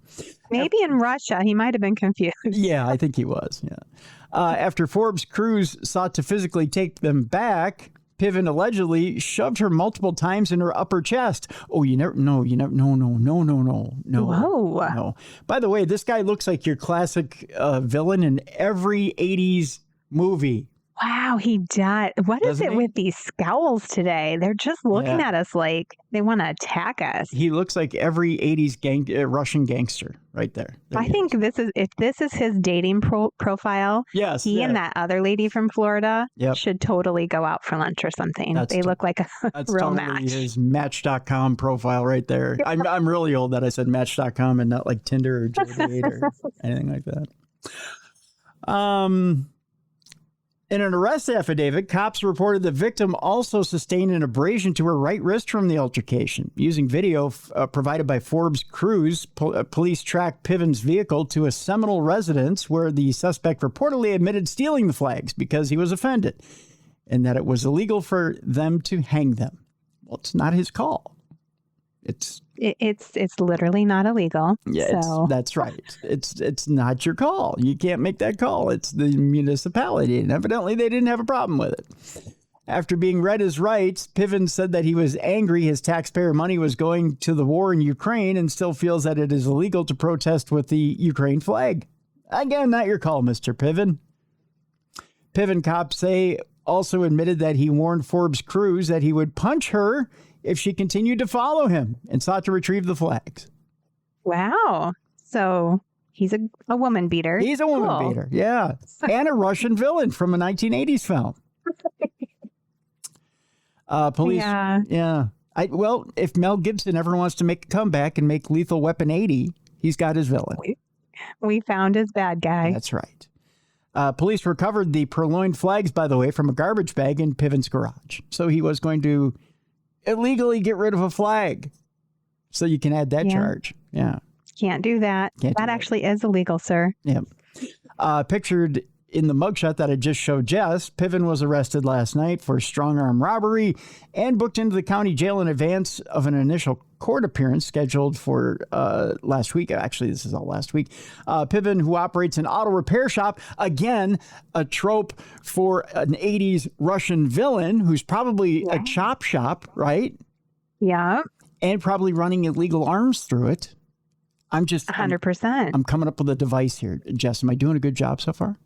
I think it's great. I'm taking notes, and this is going to be our next movie we write together, Tim. That's right. And we'll somehow get Mel Gibson and Danny Glover involved. And we'll make Lethal Weapon 80, My Weapon Isn't So Lethal. I do like that. And we have to get him out of the nursing home to have them come and chase the bad guy. Danny Glover, as he's trying to walk along with his walker, is like, I'm too old for this shit. Right? Exactly. Yeah. See? Isn't that good? Piven operates an auto repair shop. By the way, he was born in Russia. So that's why he's got so much to say. The Pinellas Park overpass, where the Ukraine flags flew, is known for a rotating series of political messages. So go figure. I won't say what those are, but but there's plenty of political messages there. Yeah. Yeah. They're just hanging their flags there, getting people to honk. You see it all the time when I drive through the city. Yep. And Mr. Piven evidently doesn't like any of them. So he goes there daily to rage. Just don't honk then. Just drive on. That's right. Our second headline that says man busted. I feel like we tackled this last week as well. Evidently, Subway is the target of many people who like to rage. Really? Another Subway story? Yeah. Man busted for Subway stale bread rage. Yeah, okay, what was the other lady's? She didn't get enough of something on her sandwich and she just Peppers. lost her mind. It was Peppers last yeah, week. Peppers. Now it's stale bread. Huh. Evidently, Subway needs to step it up, I think is what's going on. This is just another reason to go to like Jersey Mike's or something. Right. Yeah, when we were talking sandwiches, the old man loves Jimmy John's. That's his deal. I do too. That's my fave. Yeah. And my kids love Jersey Mike's. They love to make it juicy. Make it juicy that's a great slogan. Make it juicy with Jersey Mike's. Yeah. I wonder if they'll take that one. Sounds so dirty. It does, doesn't it? Yeah, make it. Jersey Mike's loves to make it juicy for you. Huh? That's really dirty. And perfect place to take your girl on a date. You see Jersey Mike there in the commercial going. I know that was a video deal and it sounded disgusting, but I kind of licked my fingers there. It was, especially, and then handling your sandwich. That's terrible. Ew. All right, I'm going to Subway now. Yeah, I know, right? Subway, I'd rather eat the yoga mat at that point. I mean, give me the stale bread and the lax peppers. Yeah, and the terrible peppers, and I'll take the half-eaten 3-day-old meat that's been sitting out for a while. I'll take that after Jersey Mike licks his fingers and makes my sandwich juicy. Yeah. I don't know. What does Jersey Mike look like? Is he kind of like a rock-esque? Like, is he a hottie? Because then he can lick my sandwich. I kind of imagine Andrew Dice Clay. I don't know. I'm making, oh, you want a sandwich over here or what? I kind of imagine that guy. With a cigarette dangling out of his mouth, working on your sandwich. I'll make it juicy. Ashing in my sandwich and then he licks it. Yeah. I'll make your sandwich juicy, honey. Oh, I don't know. Did I ruin I'm neither hungry nor turned on. Thank you. By this scenario. Well, that's my sex life. Did I make it special for you? Jersey Mike's. Yeah. Okay, great. Play this for the kids. You'll get your way every time when you're going to choose sandwiches. No. They'll be like, ooh. Definitely Jimmy John's. They're like, ew, Mom, really? I don't want to go. Ew, it's juicy. I told you kids, it's juicy. It's juicy. And Ashton. So, do you want to go to Jimmy John's now? Is that good? Now that I've ruined Jersey Mike's for everybody. They'll never, ever sponsor the show. No. Also, he sounds like a sex offender, so I don't know. Yeah, he does. Oh, I got a foot long for you, honey. Oh. All Jersey Mike's are positioned within a certain distance from schools. You know what? At Jersey Mike's, this really sounds creepish. It's not a foot long, it's a giant. Ooh. That's right. It's regular or giant. So yeah. I'll give you all you can handle, baby. It's a giant. Oh. Oh. Would you like it extra giant and extra juicy? Oh. Yeah, I just go in with my chastity belt on and just give me a sandwich. You're gonna need 3 keys for this lock, kid. Yeah. Oh, I don't know how we made this sandwich story dirty, but shoot, it's not safe for work. But here we are. No, but here we are. I should have moved this way, shouldn't I? Darn it. Where were we again on this headline? Yes, busted for stale bread. Stale bread, that's right. A patron who was visibly upset about the hardness of the bread used for his sandwich. That's why it got dirty, that's why. Yeah. Struck a Subway employee in the face. With the bread? I hope so. I smacketh him in the face with my hard bread. You want to see how hard this is? Yeah. Whack, whack. That was according to police who arrested the man for battery in the latest episode of fast food rage plaguing the country. There's fast food rage plaguing the country. I can't stand it. That is a true sign that we have gone off the rails. We can't even go to fast food establishments without losing our freaking minds. Doesn't this man look like he's too old to be doing this? Oh, for sure. Not look. He's like, I said, give me soft bread. Yeah. You heard me. My teeth is hurt. I need soft bread. My teeth is hurt. I probably, although if I got, I'm at the age where if I got tough bread, I'd probably hit him with the bread roll too. Yeah. Yeah. I'm just like, I can't chew that here. Take it back. Investigators say that 43-year-old Roy McIntosh, he was too old to know better. Arrived Tuesday morning, in the morning. He showed up in the morning, Jess. Oh. Right away. Already in a rage. Probably hadn't had his coffee. Showed up Tuesday morning at a Subway in Wildwood, Florida, of course, and confronted a male employee with his bread beef. During a brief verbal interaction, McIntosh suddenly struck the worker across the left side of the face with an open hand. Bitch slapped him. He gave him the Rick James. He said, "Darkness, everyone." Crazy. I'm Rick James, bitch. And then boom, right upside the head. When a responding officer spoke with the victim, the cop observed visible redness and slight swelling to the left side of his face, consistent with being struck. Now, is he a sandwich pimp? Did he put the baby powder in the hand before he smacked the kid? That's what I want to know. Did he give him? Was the pimp hand strong? That's what I need to know before he smacked him over the sandwich. Oh my! I gotta know. According to an arrest report, surveillance footage recorded McIntosh striking the worker, who immediately stepped backward in apparent shock. Yeah, you just wouldn't expect it. Oh, I would. If he stepped to me and was like, "Son, come here. Let me talk to you about this sandwich." And he's putting the baby powder in his hand. I know better. You know it's coming if he's doing the baby powder thing, yeah, for sure. If he's powdering up the hand, let's brace yourself. I step way back behind the counter and I go, "Can I make you a new one, sir?" You know, I don't mess with him. No. A witness who was seated in a restaurant booth told cops that the 6'2", 240-pound suspect. Wow. Yeah, you're lucky he didn't ball up and hit you. He just slapped. Should have drafted him for the Vikings. That's right. That's your number one draft pick right there. I think so. Any guy who comes in and pimp slaps you over a sandwich, that's the guy you want. We're going to get him real mad. We're going to say, if you don't win, stale bread. That's right. That's what you get. You win, fresh bread. You ready? Let's go. That's what you feed him before every game, stale bread. And then you send him out and play the game. Let's go.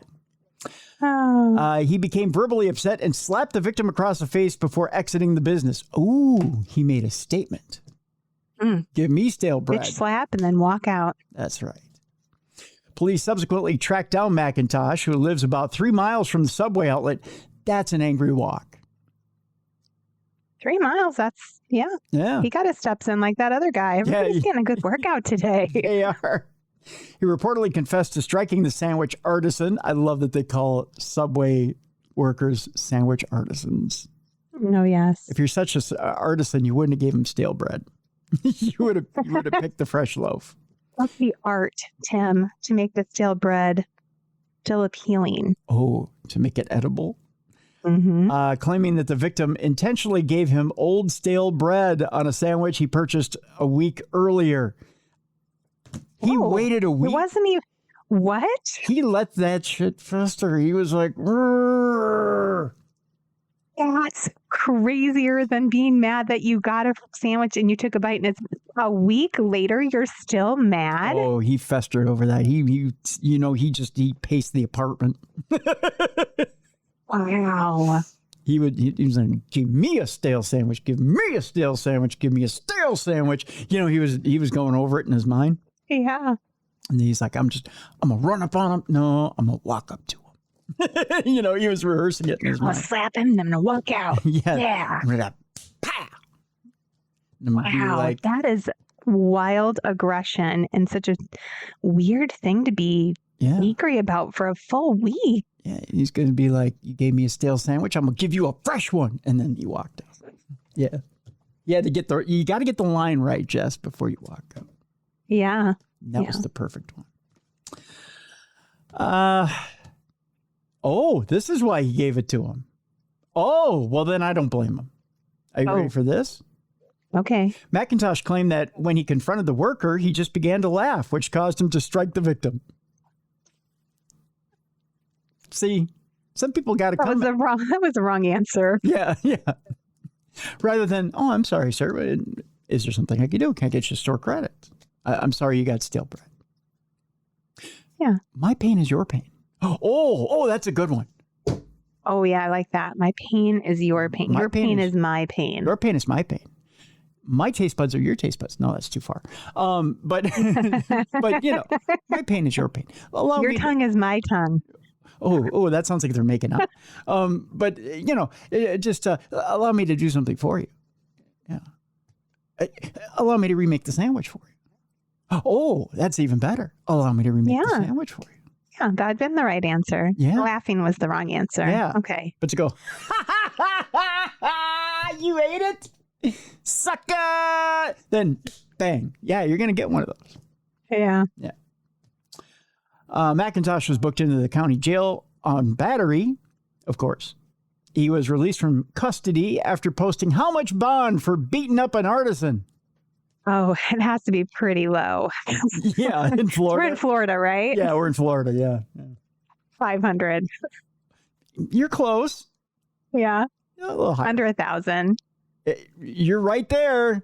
Yeah, right around 1,000? Yeah, it's 1,500? It's 1,000. It's 1,000. Okay. Mm-hmm. Subway beat fresh.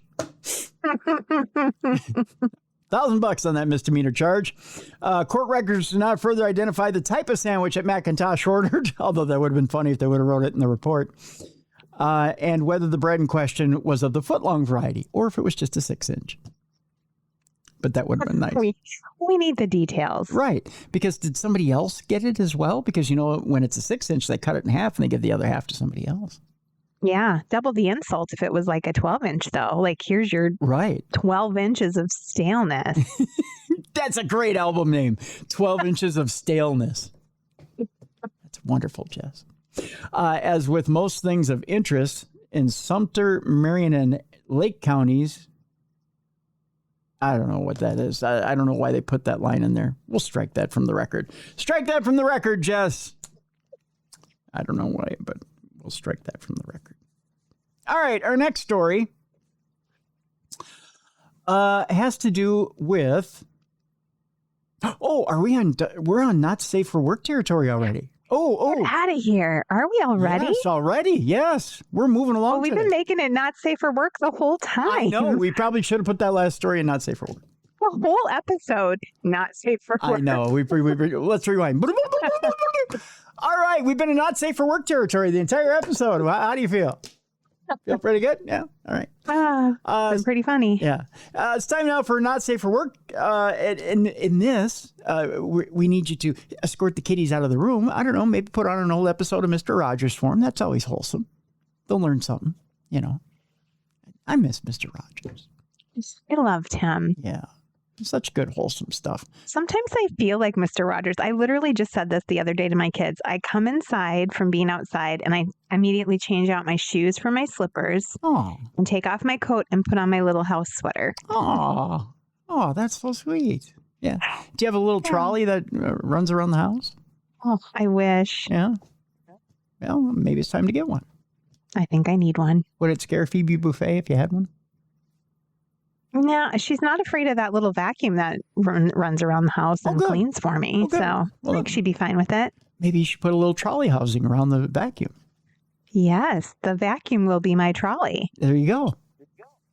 You're on your way.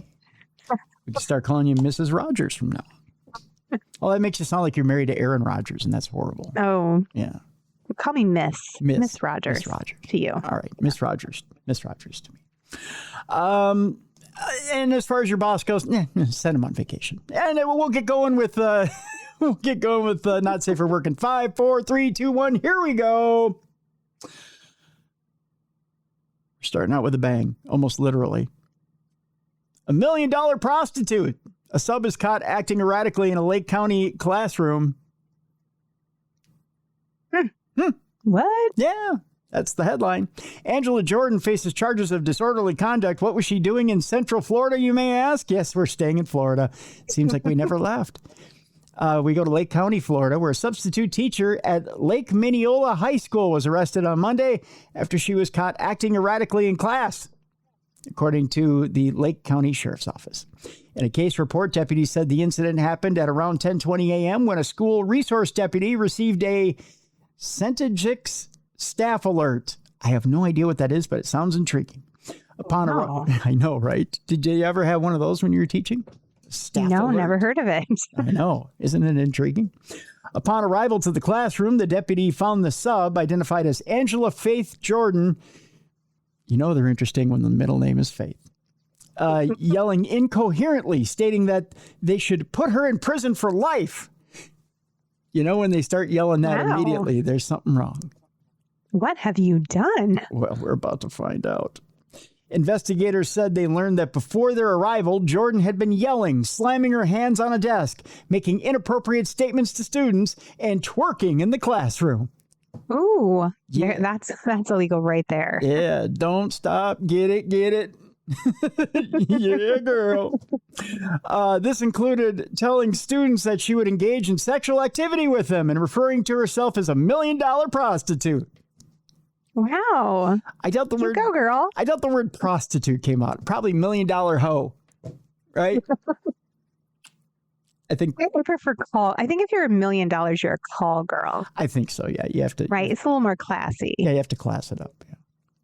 Assistant Principal Panette entered and instructed Ms. Jordan to gather her belongings and leave the classroom. Listen here, $1 million hoe. You want to gather your stuff and let's go. Yeah. Yeah. And you're probably going to want to tone down the twerk on our way out. Yeah. She twerked the whole way to her car. Yeah, she's like, just bouncing down the hallway. I'm not twerking. I'm just trying to find my keys. The report reads, Ms. Jordan refused, stating that she did not want to be tasered. What? Yeah. Kind of a leap. Please leave. Yeah. Don't taser me. Don't taser me. Jordan continued refusing to leave, prompting the deputy to restrain her and escort her to the front office. Oh my. Now, you know, when they're asking you to leave and she's like, I don't want you to taser me. No. Don't you think you're going to get tasered at that point? I mean, you're kind of asking for it. You kind of are. Yeah. They weren't thinking about it before, but now they're like, oh, shoot, maybe we need to. They're like, that's an option. Huh. Yeah. We were thinking shooting you, but tasering, okay. Yeah, we can start. Tasers work. Yeah, that's a start. Meanwhile, investigators said they spoke with the victim who claimed that Jordan had battered her. So there's a crime here. Oh, wow. Yeah. She battered a kid and offered to have sex with everyone. Yeah. And Yeah, there's a what a day. little BDSM involved here, you know? You got to start small. As the bell rang and students began exiting, it says here redacted. It must be a student. So the name has been redacted.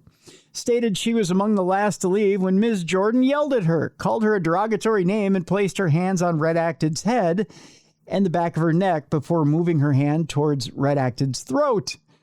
Oh, boy. Yeah.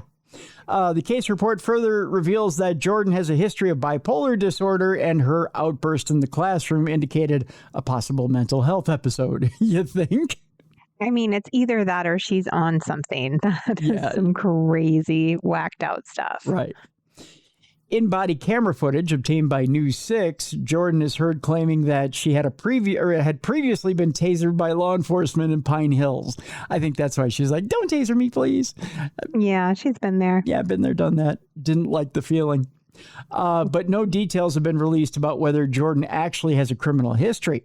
Now, Jordan faces misdemeanor charges of disorderly conduct, simple battery, and 2 counts of disruption of a school function. News 6 reached out to the district for comment. The district response was as follows. Good afternoon. We are aware of the arrest. Parents have been notified. The substitute teacher was hired on February 4th of 2025 and employment was terminated as of today. Pretty short and to the point. Yep. Yeah. What else are you going to say? Yeah, we know what happened.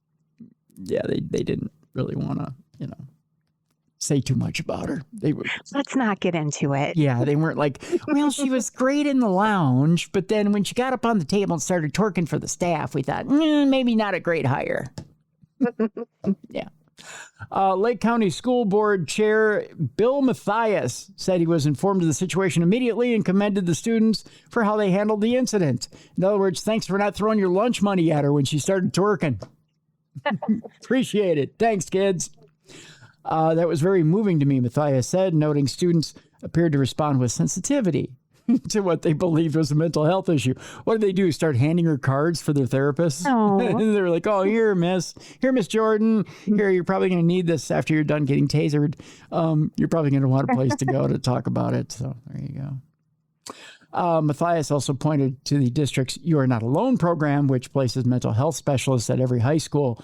See, I told you they handed the therapist card to the teacher. He said those resources are available to staff, including substitute teachers, which she's probably going to need one. So there you go. That's the end of that story. That's a wild one. Speaking of needing a little help, you may have heard about the rumors going around about Katy Perry. I have heard a couple things that are weird. Turns out she's a sex pest. Yeah. Yeah. That's what I've heard. Allegedly. Right. Well, it turns out there's a creepy clip of Katy Perry groping Justin Bieber. Oh. And it's resurfaced. I just found this an interesting story, so we'll just go over it briefly. Okay. Katy Perry is facing renewed scrutiny online after older concert and backstage clips have resurfaced, sparking debate across social media. The renewed attention comes after actress Ruby Rose publicly accused Katy Perry of misconduct stemming from an alleged 2010 incident, which, by the way, is a small crime. As the Daily Mail reported, the viral footage, believed to be from a 2012 appearance at Capital FM's Summertime Ball in London, shows Perry groping Justin Bieber, who was 18 at the time. Just barely legal. Ooh. Yeah. I mean, that's better than when he was like 14. Yeah. I guess. Yeah, that's for sure. In one moment, Katy Perry appears to place her hand on Justin Bieber's backside while playfully mouthing, "Sorry, Selena," toward the camera. A reference to Selena Gomez, who was dating Bieber at the time. Oh, my. Yeah. Another resurfaced clip shows Katy Perry interacting with a teenage fan during her set. In the footage, the fan introduces himself as Robert, as Perry asks him a series of questions, including, "Are you nervous and staying in school?" After he responds, she tells him, "That's good. You're going to be really, really popular on Monday." Oh, okay. Yeah. Interesting. The moment continues as Perry asks, "This is going to be awkward in front of your father in the audience. Have you ever been kissed?" After Robert shakes his head no, she leans in to kiss him on the lips while the crowd reacts. Wow. Yeah, told you. A little bit of a sex I mean, fest. if a guy was doing that, people would be like, They would hang him in the town square by his nuts. Yeah. In fact, I think they have that guy. His name is R. Kelly, and he's in jail now.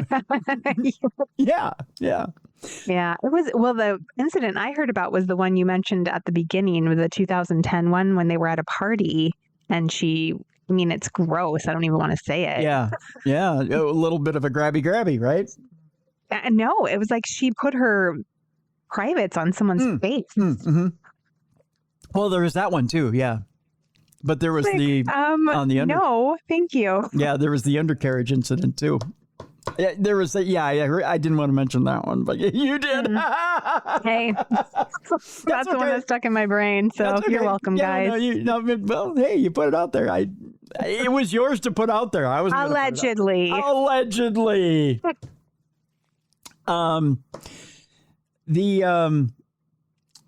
The clip shows the teen appearing hesitant and pulling back after he got the kiss. Avoiding the kiss, Perry keeps the interaction going, telling him, "Honey, you might be too young to understand this, but when a woman kisses you, you got to kiss her back." No.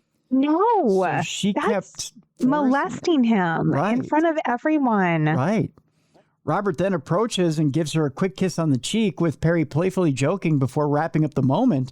She then references her husband at the time, Russell Brand. telling the audience he was there to surprise me before the fan exits the stage. You know, now that we look at stuff in hindsight, maybe there's a reason Russell Brand got rid of her.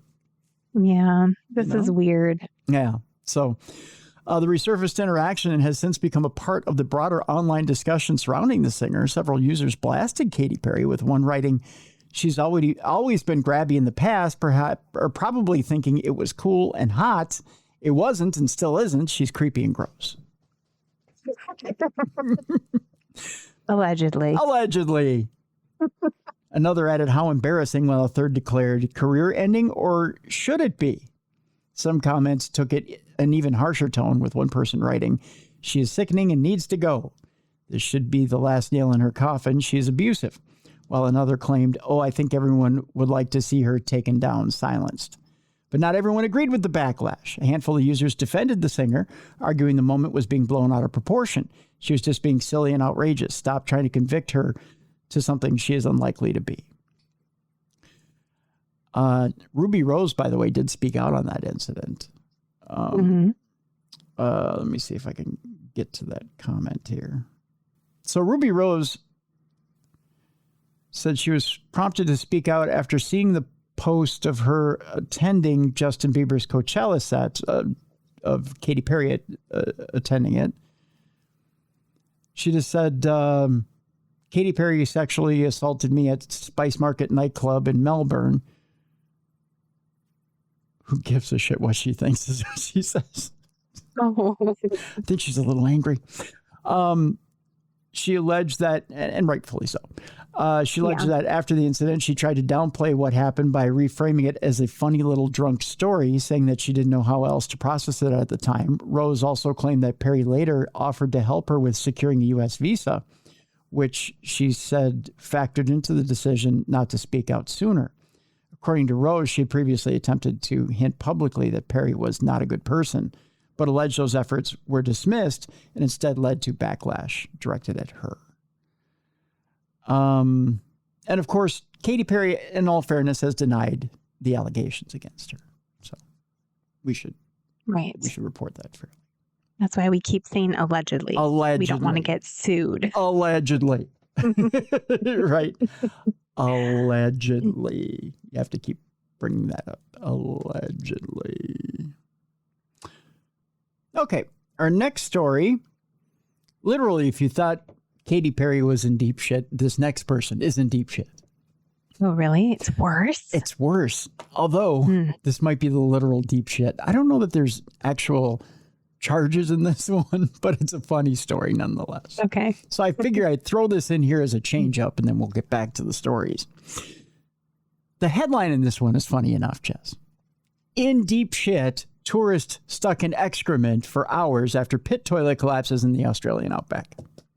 Oh, no, thank you. Right? And this is a regular thing, I guess. It happens? It happens in the Australian outback. I love our listeners in Australia, but how do you folks put up with this? I need emails. I need to figure out. To understand. I need to understand this. The woman who was visiting the Henbury meteorite crater near Alice Springs was left feeling shaken by the ordeal. What started as a routine trip to the bathroom ended in horror after a long drop toilet collapsed in the Northern Territory, stranding a tourist waist deep in excrement for several hours before she was rescued by a tradesman. The woman who would die. I'm dying. I can hardly listen to this. I know, right? But there's more. Come on, Jess, there's more. Okay. The woman who was visiting the Henbury meteorite crater about 120 kilometers south of Alice Springs with her partner and two children from Canberra, entered the long drop toilet on Sunday afternoon and didn't emerge for 3 hours. Long drop toilets are unlike traditional modern latrines. They use a deep dug out pit to collect waste, typically connected to a squatting pan or toilet seat. They are common in remote areas. According to NT WorkSafe, which is investigating the accident, initial inquiries indicated that the toilet fell into the sewage pit, taking the tourist with it. So, right? NT WorkSafe has been notified of an incident where a tourist fell into a sewage pit at the Henbury Meteorites Conservation Zone, the agency said in a statement. The notification was made by the agency with management of the conservation zone as a collapse or partial collapse of a structure, which is a dangerous incident under the work health and safety laws. Boy, I'll say that's a health hazard. A witness who spoke to NT News on the condition of anonymity said the visitor was in deep shit, standing up to her waist in waist. That's a quote, was in deep shit. That was filed on the report. Yep. Literally. They told the outlet, and this is a quote, Jess, I'm not paraphrasing here. There's shit, literal nappies, piss, all in that hole. Literal nappies. Literal nappies.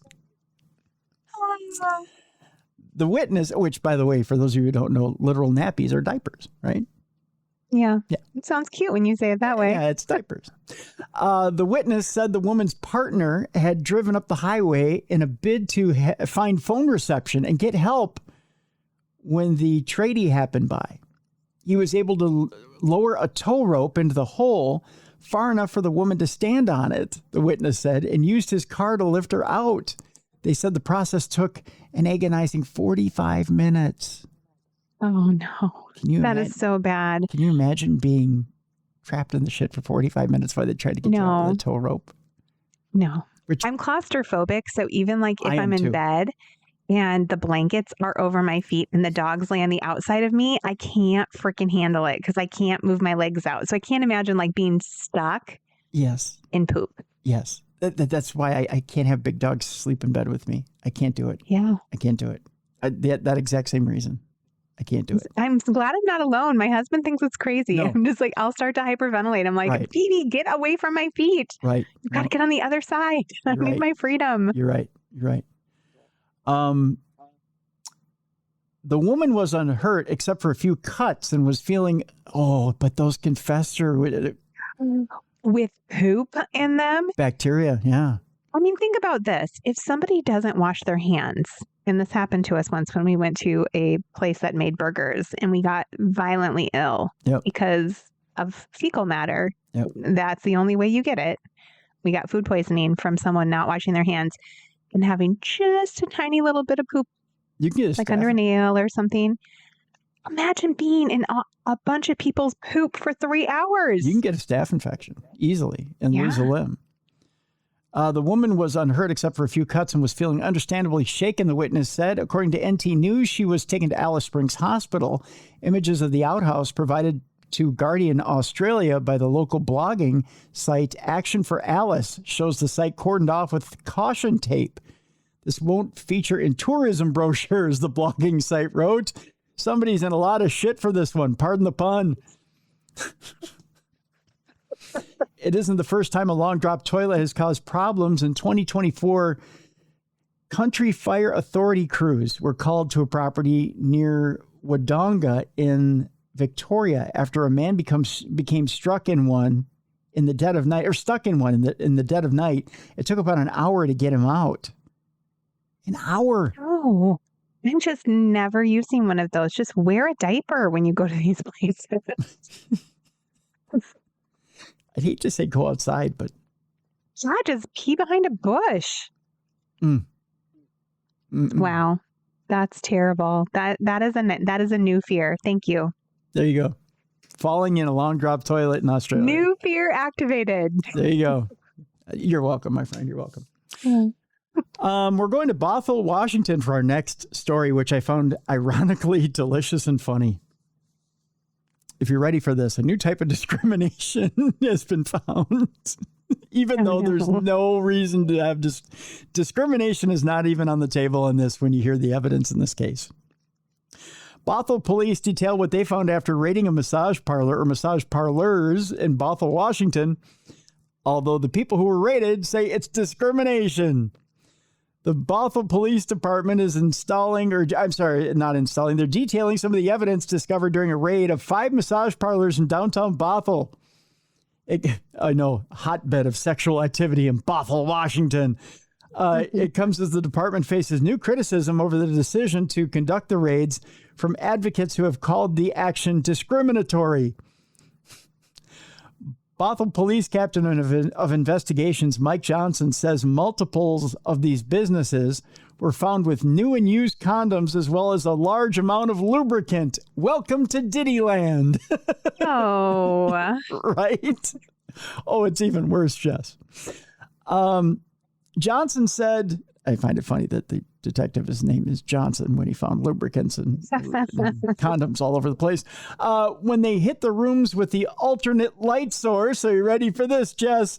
There was an incredible amount of human bodily fluid around the establishment as well. No. Gross. So we have our evidence. Are you ready for this? In one case, police were met at the door of one of the establishments by a female worker who was nude. More evidence. What? Yeah. In this location, law enforcement officers learned they had just interrupted a sex act in progress. So there's plenty of evidence, right? Yeah, I don't think that's discrimination. I think you're just straight up busted. Right. We spoke to the male participant who, post Miranda rights, admitted that he was engaged in that after agreeing to money, Johnson said. And the female also agreed that that's what had happened. So they agreed they had exchanged money for sex, right? Yeah. Okay. So pretty standard bust going on here. In another location, officers were met by a female worker in lingerie. It is not clear at which parlors the specific evidence was discovered. It's also not clear if the parlors are connected in any way. The parlors were initially closed last week due to fire code violations separate from the investigation into prostitution and human trafficking because the fire department was on scene during the raids. The violations were observed and stop work notices were placed. The new details were released Monday after a group of advocates for Asian massage workers spoke out against the raids. I'm going to post this story because the protest is one of the funniest things you'll see in your life. Claiming the action was rooted in anti-Asian discrimination. I don't understand how they can even say that. That's such a far stretch. They caught them in the act. They took the black light, put it all over the place. There's fluid everywhere. And she came to the door naked. Came to the door naked. Come on. There's more lubricant than a Diddy party. But yet, it's anti-Asian discrimination. The group of advocates is not directly linked with the businesses that were shut down, but said they had attempted outreach and made contact with some of the workers. So the group that's screaming anti-Asian discrimination has nothing to do with the massage parlors. Strange. Yeah. There's an organizer named Lee who said that they were reading a statement on behalf of the International Migrants Alliance, and they're reading it off their phone in the video, which I've seen this before. I've seen this from videos here in Minneapolis. They said, you're patting your own back for solving fabricated issues based on your own sexist, racist ideas, and Asian massage workers are paying the price. A woman ran out naked. And literally said she was paid for sex. Right. And admitted to giving sex to a guy and being paid for it. There was lubricant everywhere. Or do they just want to be outraged just for the sake of being outraged? I don't even understand what they're upset about.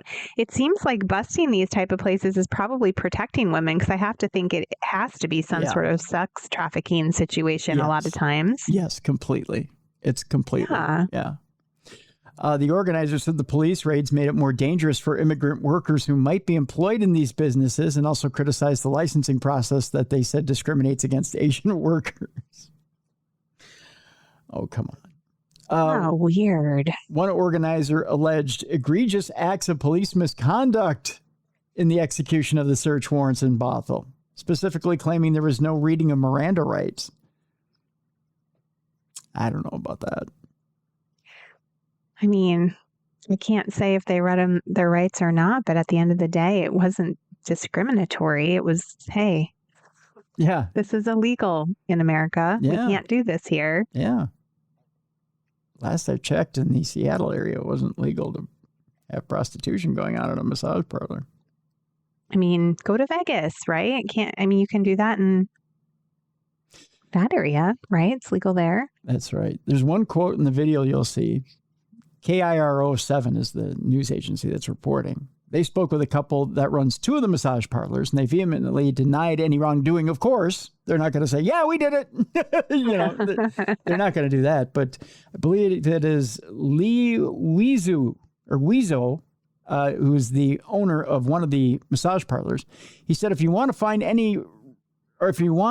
or arrest any real criminal or any human trafficking or any prostitution, you can go to Epstein Island.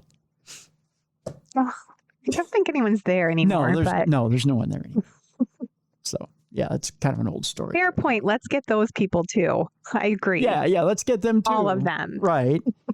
But there's no one there anymore. So, yeah, it's a wild goose chase. Unlike you guys, they caught red-handed. So, Way to deflect. Yeah. Why don't you just go try and find somebody from the 1920s, too? That's kind of fun. So, yeah. All right, our next story. How many wild bachelorette parties have you been to in your day? I've been to quite a few bachelorette parties. I don't know how wild they got. Ever done any public property damage? No. No? There was one in Italy that got out of control this past weekend. Uh-oh. What'd they do? I'll tell you this much. They did so much, or I shouldn't say so much damage, but they did what could have been potentially historical damage. Oh, no. In Florence, yeah. We'll put it this way. It's they got a little drunk. They went out, had a little drinky, right? A little sippy, and then they tried to get some Neptune dick. Oh. As one does. When in Italy. In Italy, and a little drunk. Tourists' pre-wedding challenge damaged a historic Florence statue. It's this one right here, Jess, out there in that fountain. Okay. In Florence, Italy. Yeah. Right there. So it's a naked man, right? Okay. You see how his twig and berries are hanging out there? Yeah. Did they try to rip them off? Tried to get a feel. Tried to cop a feel. She wanted to get in the fountain. She didn't want to get wet. I'll explain in the story here in a second. But yeah.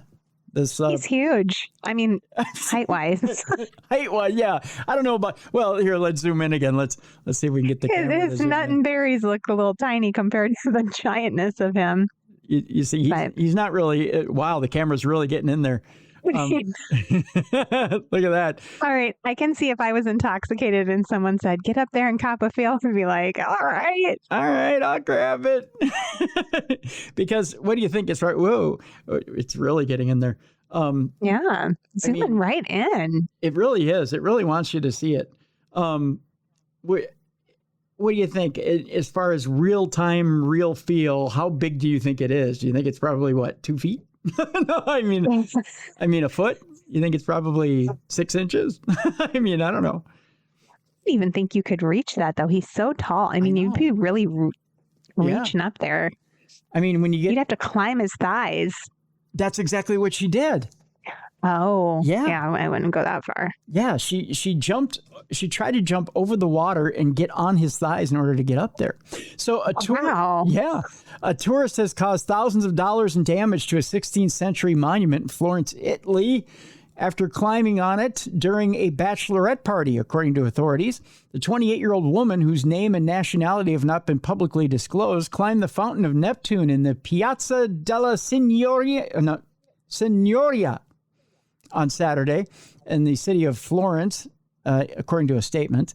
The Fountain of Neptune was commissioned in 1559 by Cosimo I de' Medici, the Duke of Florence. I should have just said Duke of Florence, to mark the marriage of his son Francesco and the Grand Duchess Joanna of Austria. The fountain features a statue of the Roman sea god Neptune atop a shell-shaped carriage pulled by horses. The woman was immediately spotted by police, who told her to get out of the fountain, according to officials, of course. The woman allegedly told officers that she had entered the fountain by climbing over a railing and the edge of the basin, then onto the legs of the figure of a horse to avoid stepping into the water. Wow.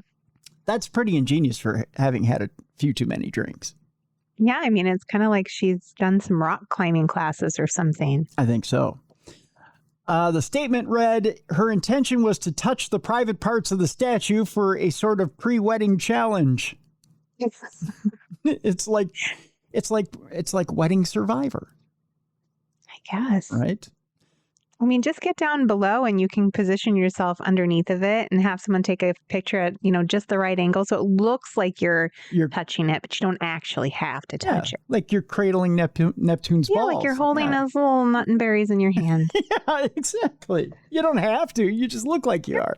Or just, kind of do one of these. You don't have to, right? Investigators later found that the woman had caused small but significant damage to the legs of the horse that she'd walked on, as well as to frieze that she had grabbed onto to avoid slipping, which cost 5,000 euros or $5,845 to repair. Wow. That's an expensive bachelorette party. The young woman was reported to the judicial authority for defacing an artistic and architectural asset. Officials added that the woman is to be presumed innocent until a final judgment by the judicial authority. I wonder if she has to do jail time for this deal. This is not the first time that a badly behaved tourist has been linked to damage to the fountain. In 2023, a 22-year-old German man was accused of damaging the statue after climbing on it as two friends took photos of him. Why can't people leave Neptune alone? What's the deal? Grow up.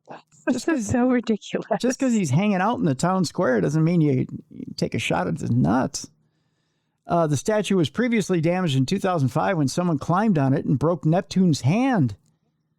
This prompted the authorities to install security cameras.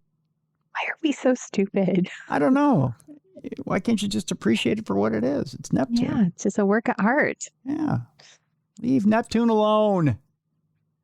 By God, 2 more stories here, and then we're off to our palate cleanser. But they're 2 of the most entertaining stories I think we've had all day.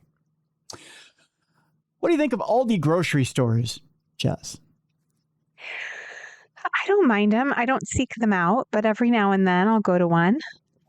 Can I give you purely a personal opinion? No offense, Aldi, but every Aldi grocery store I've ever been in has been dirty. Yeah. I tend to lean toward Trader Joe or Trader Joe's. Yeah. I say it wrong. Yeah. I don't know why, but the seafood smells really bad in them. And the floors are always dirty in Aldi. So I don't go shopping there. And half the time the Aldi's going to write me. Someone from Aldi is going to write me and be like, what? What stores have you been in? I'll list them for you if you write me. Tim@darknessradio.com. And I'm just going to say allegedly. Allegedly. Yes, allegedly. And it seems like the produce is always half rotten. But that's just me. That's just me. Yeah. No, I'm going to have people write me and go, I love Aldi. I shop at Aldi all the time. Yeah, people do. People really, really love it. I've just never found it to be that great. I mean, like I said, I've maybe gone into an Aldi like 5 times my whole life. Yeah. And once it was looking for a squishy for my daughter, like a squishy toy. See, I 3 or 4 times, but those 3 or 4 times, every time I've gone in there, it's been dirty. I've just said, I have an aversion to it. I won't go in there. But see, that's Aldi America. I hear Aldi Europe is wonderful. Oh, well, everything in Europe is better. I mean, let's be honest. Their food is better for them. Their candy tastes better. Yeah, yeah. So again, I'm being as fair as I can. But there's something about Aldi America that turns me off. Evidently, there's something about Aldi America that turns on a Missouri man. Oh, turns him on. Turns him on because he was dancing naked in an Aldi grocery store. Well, now you know why it's so dirty in the aisles. That's right. Now I know why it's so dirty in the aisles of an Aldi grocery store. We go to Columbia, Missouri, where a Missouri man is accused of dancing naked in an Aldi grocery store earlier this month. He now faces criminal charges. Prosecutors in Boone County have charged 41-year-old Sidney Jones of Columbia, Missouri, with 1 misdemeanor count of first-degree sexual misconduct. According to a Columbia Police Department probable cause statement around 6:30 p.m. on April 18th, police responded to a report of a naked man dancing in the vestibule of a Aldi store. The probable cause statement did not disclose a specific location. A witness told police that multiple children were present in the store and adults tried to hide their children and prevent them from seeing the man, later identified as Jones. Surveillance video reviewed in the case shows Jones parking a vehicle, walking into the vestibule, taking off his clothes, then dancing inside and outside the vestibule, according to the probable cause statement. Additional court documents state that Jones is now banned from all Aldi locations and was booked into jail without bond. If that's what's going to take for me to get banned from Aldi, then by God, I'm getting naked this afternoon and going into Aldi's vestibule. I'll be there with my camera. Great. Let's film it for the website, shall we? I feel like we'd go viral. Do you think? It could be good for the show. I'll pirouette like a little ballet dancer as they throw my ass out, my big ass out of Aldi. Oh, God. And then as I get thrown out of Aldi, my naked ass gets thrown out of Aldi, I'll yell, "I'm just as dirty as your store." And that will be that, Jess. All right. And finally today on Dumb Crime, Stupid Criminals, you know, it doesn't matter how old we get as men. We're all still in the 3rd grade. And it will continue until we die. Yeah. And the Finnish Air Force has now proven that. How? Well, Finnish Air Force pilots have now been disciplined for drawing genitalia in the sky. We can't help it. It's in our DNA. Give us a giant airplane, give us a little trail of smoke, and ask us what we could draw in the sky if we could draw anything. And we'd say, giant dick.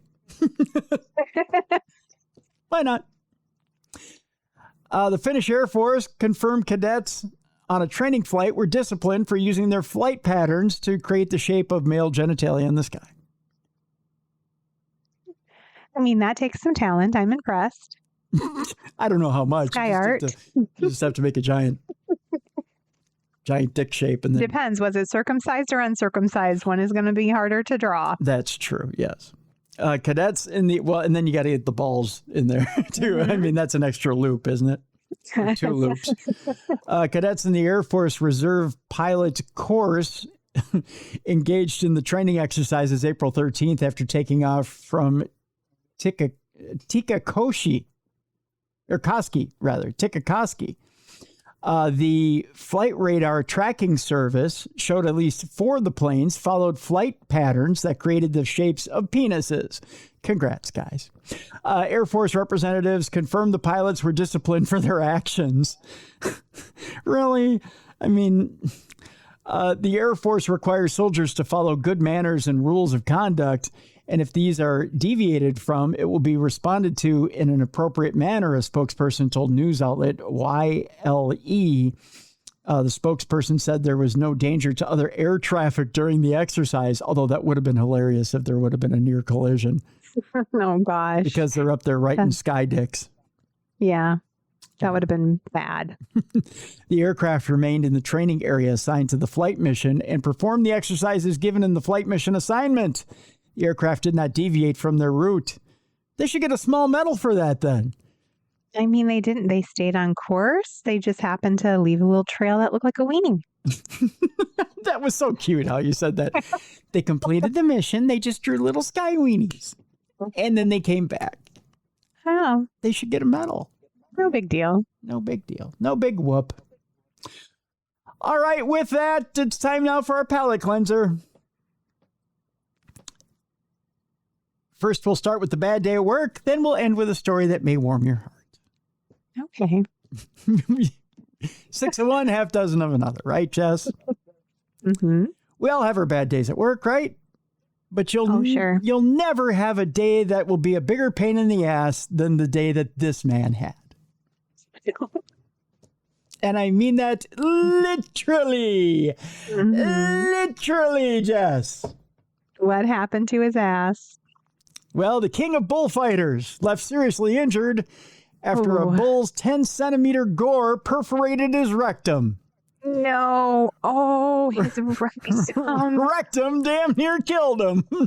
Oh, no. I would have felt better if he just got speared in the butt cheek, but There's such a thing as karma. At least that's what some people online said. There's such a thing as karma. Jose Antonio Morante Camacho, dubbed the king of bullfighters by some publications, has reportedly suffered a very serious injury after a bull gored him, as a medical report revealed an injury to his rectum. Almost like he was asking for it. Someone wasn't living right with God. You know what I mean? Wait till I tell you what the name of this bull is. It's one of those stories where you read it and you go, ooh, and then you go, ooh, and then you go, ooh, and then you go,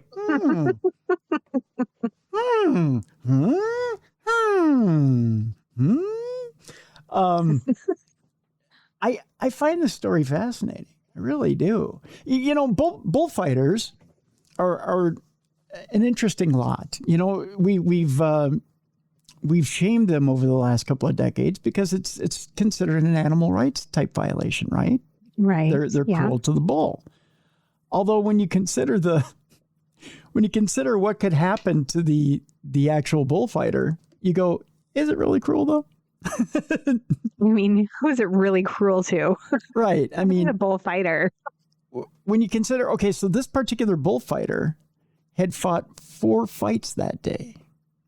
My goodness. This was his 4th fight. So when you consider that he was out there for 4 fights, and you ask yourself, okay, but how long is a bullfight for, right? And he's out there with a cape. I think they still give him swords, if I remember right. So do they actually hurt the bull, or is it more like, here's my cape, and then you pull it away? I think it's just the cape mainly, but the sword is there for emergencies, if I remember right. But they don't actively, I don't think they actively stab as they go by. So it used to be that the sword was there. It used to be in the old days of fighting, if I remember right. Again, I could be wrong, and someone can correct me if I'm wrong. It used to be the sword was there to stab and enrage them, so they would come back and run at the cape. So it was cruel and unusual at one time, right? But I don't think that's the case any longer. They see the red of the cape, and it's supposed to enrage them. They do other things to enrage the bull to get them to run at the bullfighter. But I don't think they stab. They only stab at the bull now if it's no longer reacting to the cape, I think. But it's still kind of a cruel and unusual sport. Yeah. I mean, why do we even have to watch that? That's just, I don't know. Again, and it's tradition in Spain, much like, you know, you could argue, we could argue a lot of things like here in America, American football, it's cruel and unusual to our football players. No, I've said before, it's like the gladiators, you know, we're just watching people out there literally killing themselves, shortening their lifespan, but don't even get me started. Right. I mean, there are certain things we still do to this day that we are probably barbaric that we shouldn't do. But with this story, a top Spanish bullfighter has suffered an unfortunate injury that is reportedly very serious after a bull's horn. Again, we talked bacteria earlier. Ew. And you talk about function afterwards, right? Oh. And you think of the speed at which a bull moves. They're very fast creatures, right? It's reportedly very serious after a bull's horn reportedly perforated his rectum after a 10-centimeter gore. Jose Antonio Morante Camacho, better known for his ring name as Morante de la Puebla, was competing with the 4th bull of the afternoon named Clandestino at I believe it is Maestranza Bull Ring in Seville on April 20th.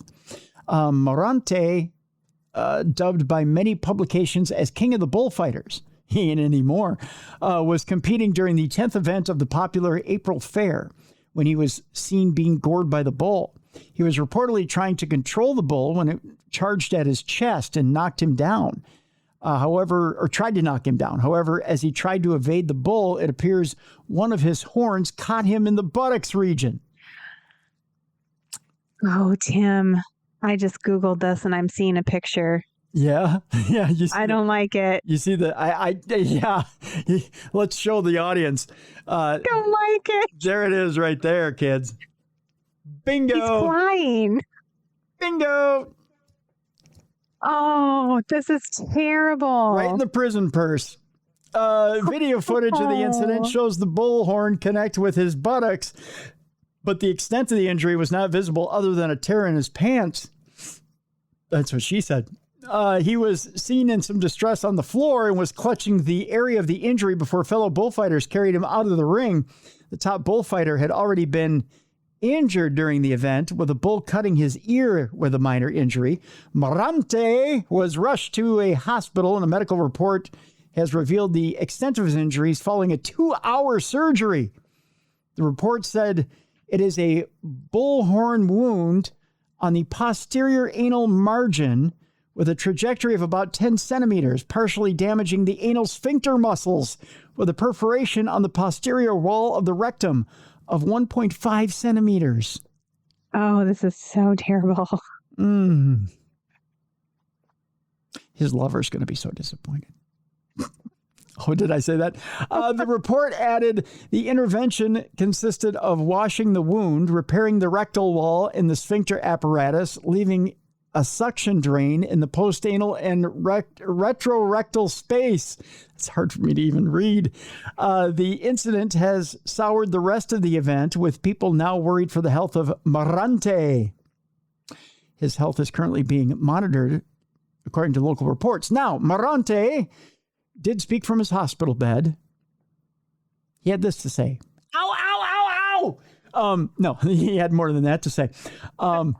It's a little Jerry Lewis humor. It's called back. He spoke from his hospital bed. He's 46 years old, by the way. By the way, that's a little old to be fighting bulls. I'm not going to lie. Yeah. I would think that's retirement age for that. Yeah. He said in a video shared on Instagram, "I had a rather rough night." That's an understatement. You think? But adding insult to the excruciating injury, many of the comments are filled with people taking clandestino side. People commented on his video and they said this. Are you ready? This is kind of the fun part. Anna Nicolina posted, "No need to hurt animals. He stood up for himself and I'm happy he did. You shouldn't do these sports nowadays." People just went after him. I mean, they're like, you were asking for it. Yeah. Many others wrote simply karma. Morante was again injured in Seville on Monday. In a video to his fans, he wrote, I was in immense pain. I felt a lot of fear because I saw the bull had grabbed me and, well, I thought I was bleeding. Dude, you were bleeding. There's a picture of him here. In his... That's not an embrace, sir. No, that's him in his hospital bed. He grabbed me. He grabbed me, yeah. He didn't grab you. He speared his freaking horn up your ass. He said, by the time I got to the infirmary and saw that the bleeding was minimal, I relaxed quite a bit, but of course hurt a lot. Without a doubt, it was the most painful goring ever. Yeah, you think? Yeah. Yeah. Yeah. I bet you look at your wife a whole different way now, don't you? He added, you're not going to ask her to try anything new from now on, are you? He added, I've gone through a pretty normal night of little sleep. He said, I've got no appetite. I wouldn't either. And I'm hoping to get through it well, with a little bit of patience. Morante is widely regarded as the premier matador of his generation, and his comeback had garnered sold-out crowds. Oh, this was a comeback he did. Oh my goodness. Come back on wrong. Yeah, come back on wrong, that too.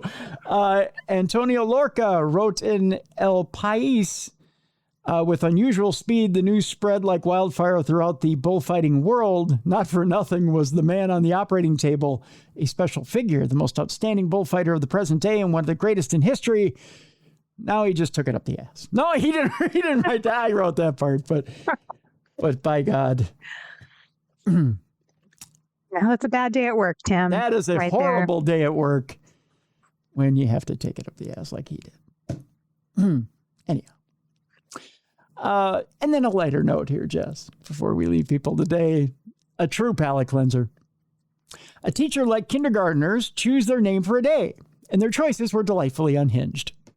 Oh. Now imagine if you're in kindergarten, and your teacher says to you, okay, we're going to wipe your name out of existence. You get to change your name for a day. What name do you choose? I would have been like Flower or something cute. Yeah. Yeah. I probably would have changed my name to Superman or Batman. I'm not sure. Yeah. Mm-hmm. I'm trying to think, what was I into in kindergarten? Wonder Woman. I had that Wonder Woman underoos, so I might have gone with Wonder Woman. I think one of the kids did change their name to Wonder Woman. Yeah, good choice, kid. See, kids are on top of it. It's not easy to get a classroom full of wiggly goofball 5- and 6-year-olds to sit through an entire day of instruction in kindergarten. Teachers have to structure, routine, and get just the right pacing to keep things moving. They also have to know when to dial things back and let kids do what comes naturally and be silly. The best educators have a lot of tricks up their sleeve when it comes to getting kids to laugh, move their bodies, and be ready to focus again on the next assignment. But the teacher that recently came up had a funny idea that really seemed to stick.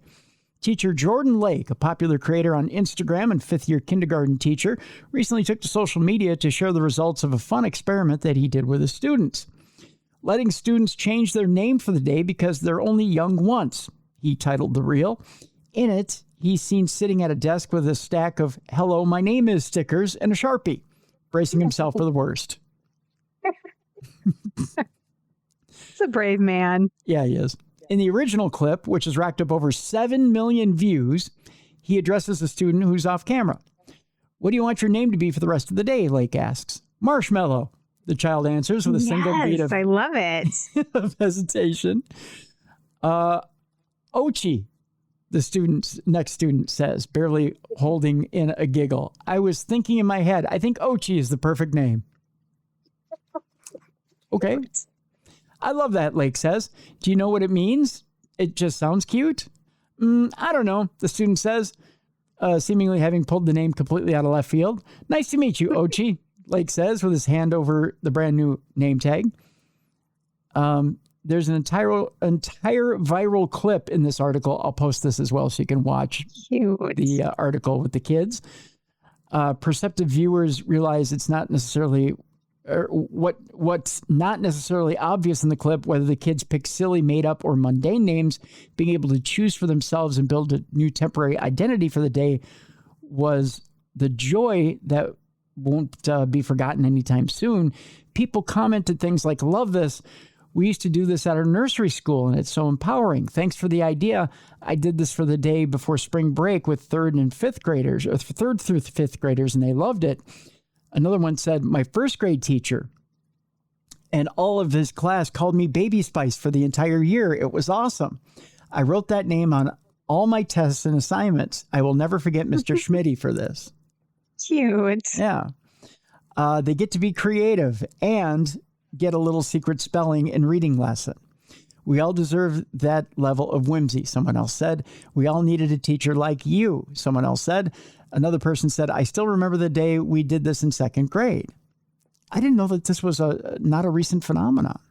Yeah, we never did anything like that. Yeah. Another speech therapist said, "I'm a speech therapist who loves this for more than just its cuteness, for which it exceeds the highest level. It also gives kids the chance to step into a new identity for a day. I'd ask each kid what their new persona's personality is like and what their strengths are too." That's an interesting exercise to do on top of it. Yeah. Yeah. What kind of personality are you putting behind it? Not just the name.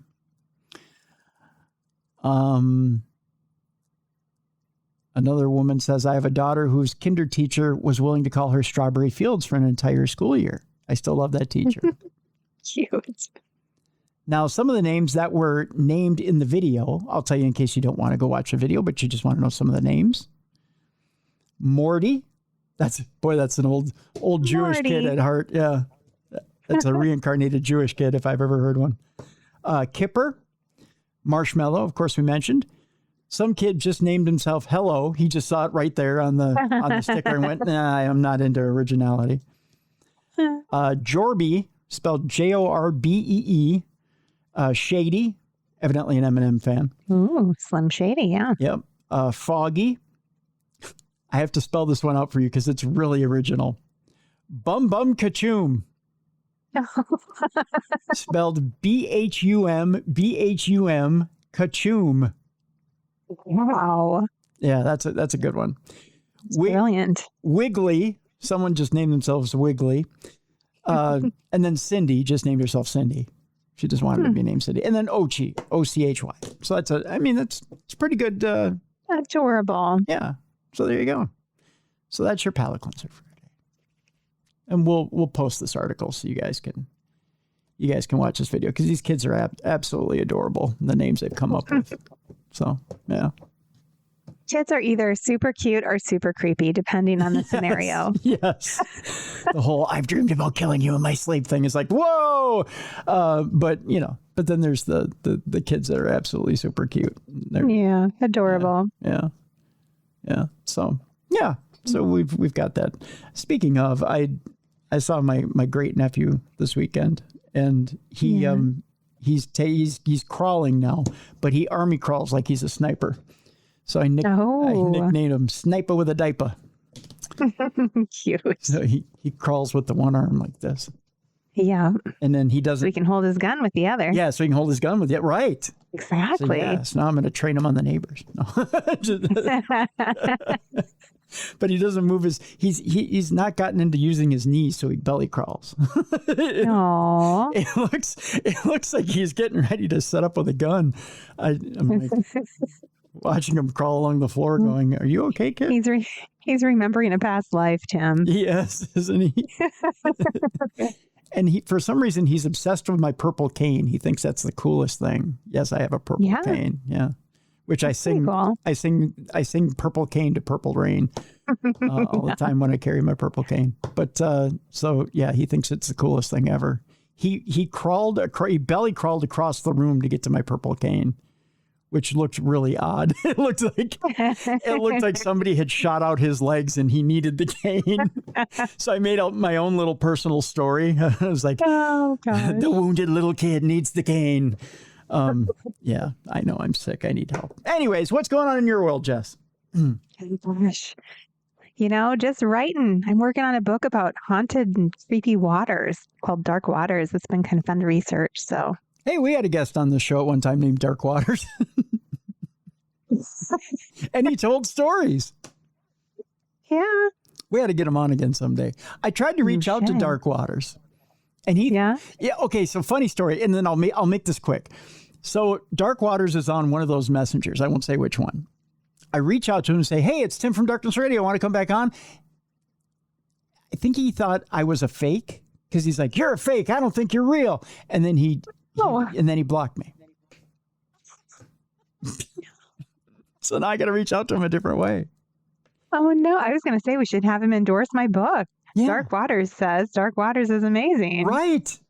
Yeah. So I'll figure out a different way to reach out to Dark Waters to get him on the show so he can endorse your book. Is that the name he chose for himself in kindergarten? Yes, it is. It was a kid. He's been running with it ever since. Yes, he's been running with it ever since. Yeah. So that's what I'm doing. Just researching and writing, having fun with that. We'll have to ask him if that was a kindergarten name. Yeah. Now that you think about it. Yeah. Kids are like, "What do you want? What name do you want?" And he's like, "I want Dark Waters. Dark Waters." They're like, "Ooh, creepy kid." Maybe you should have a hurricane. All right. Boy, what's going on here at the show? Supernatural News tomorrow with Travis Thorpe. Fun. Yeah. And then Oh boy, do we have a good show on Thursday. You always do. Yeah.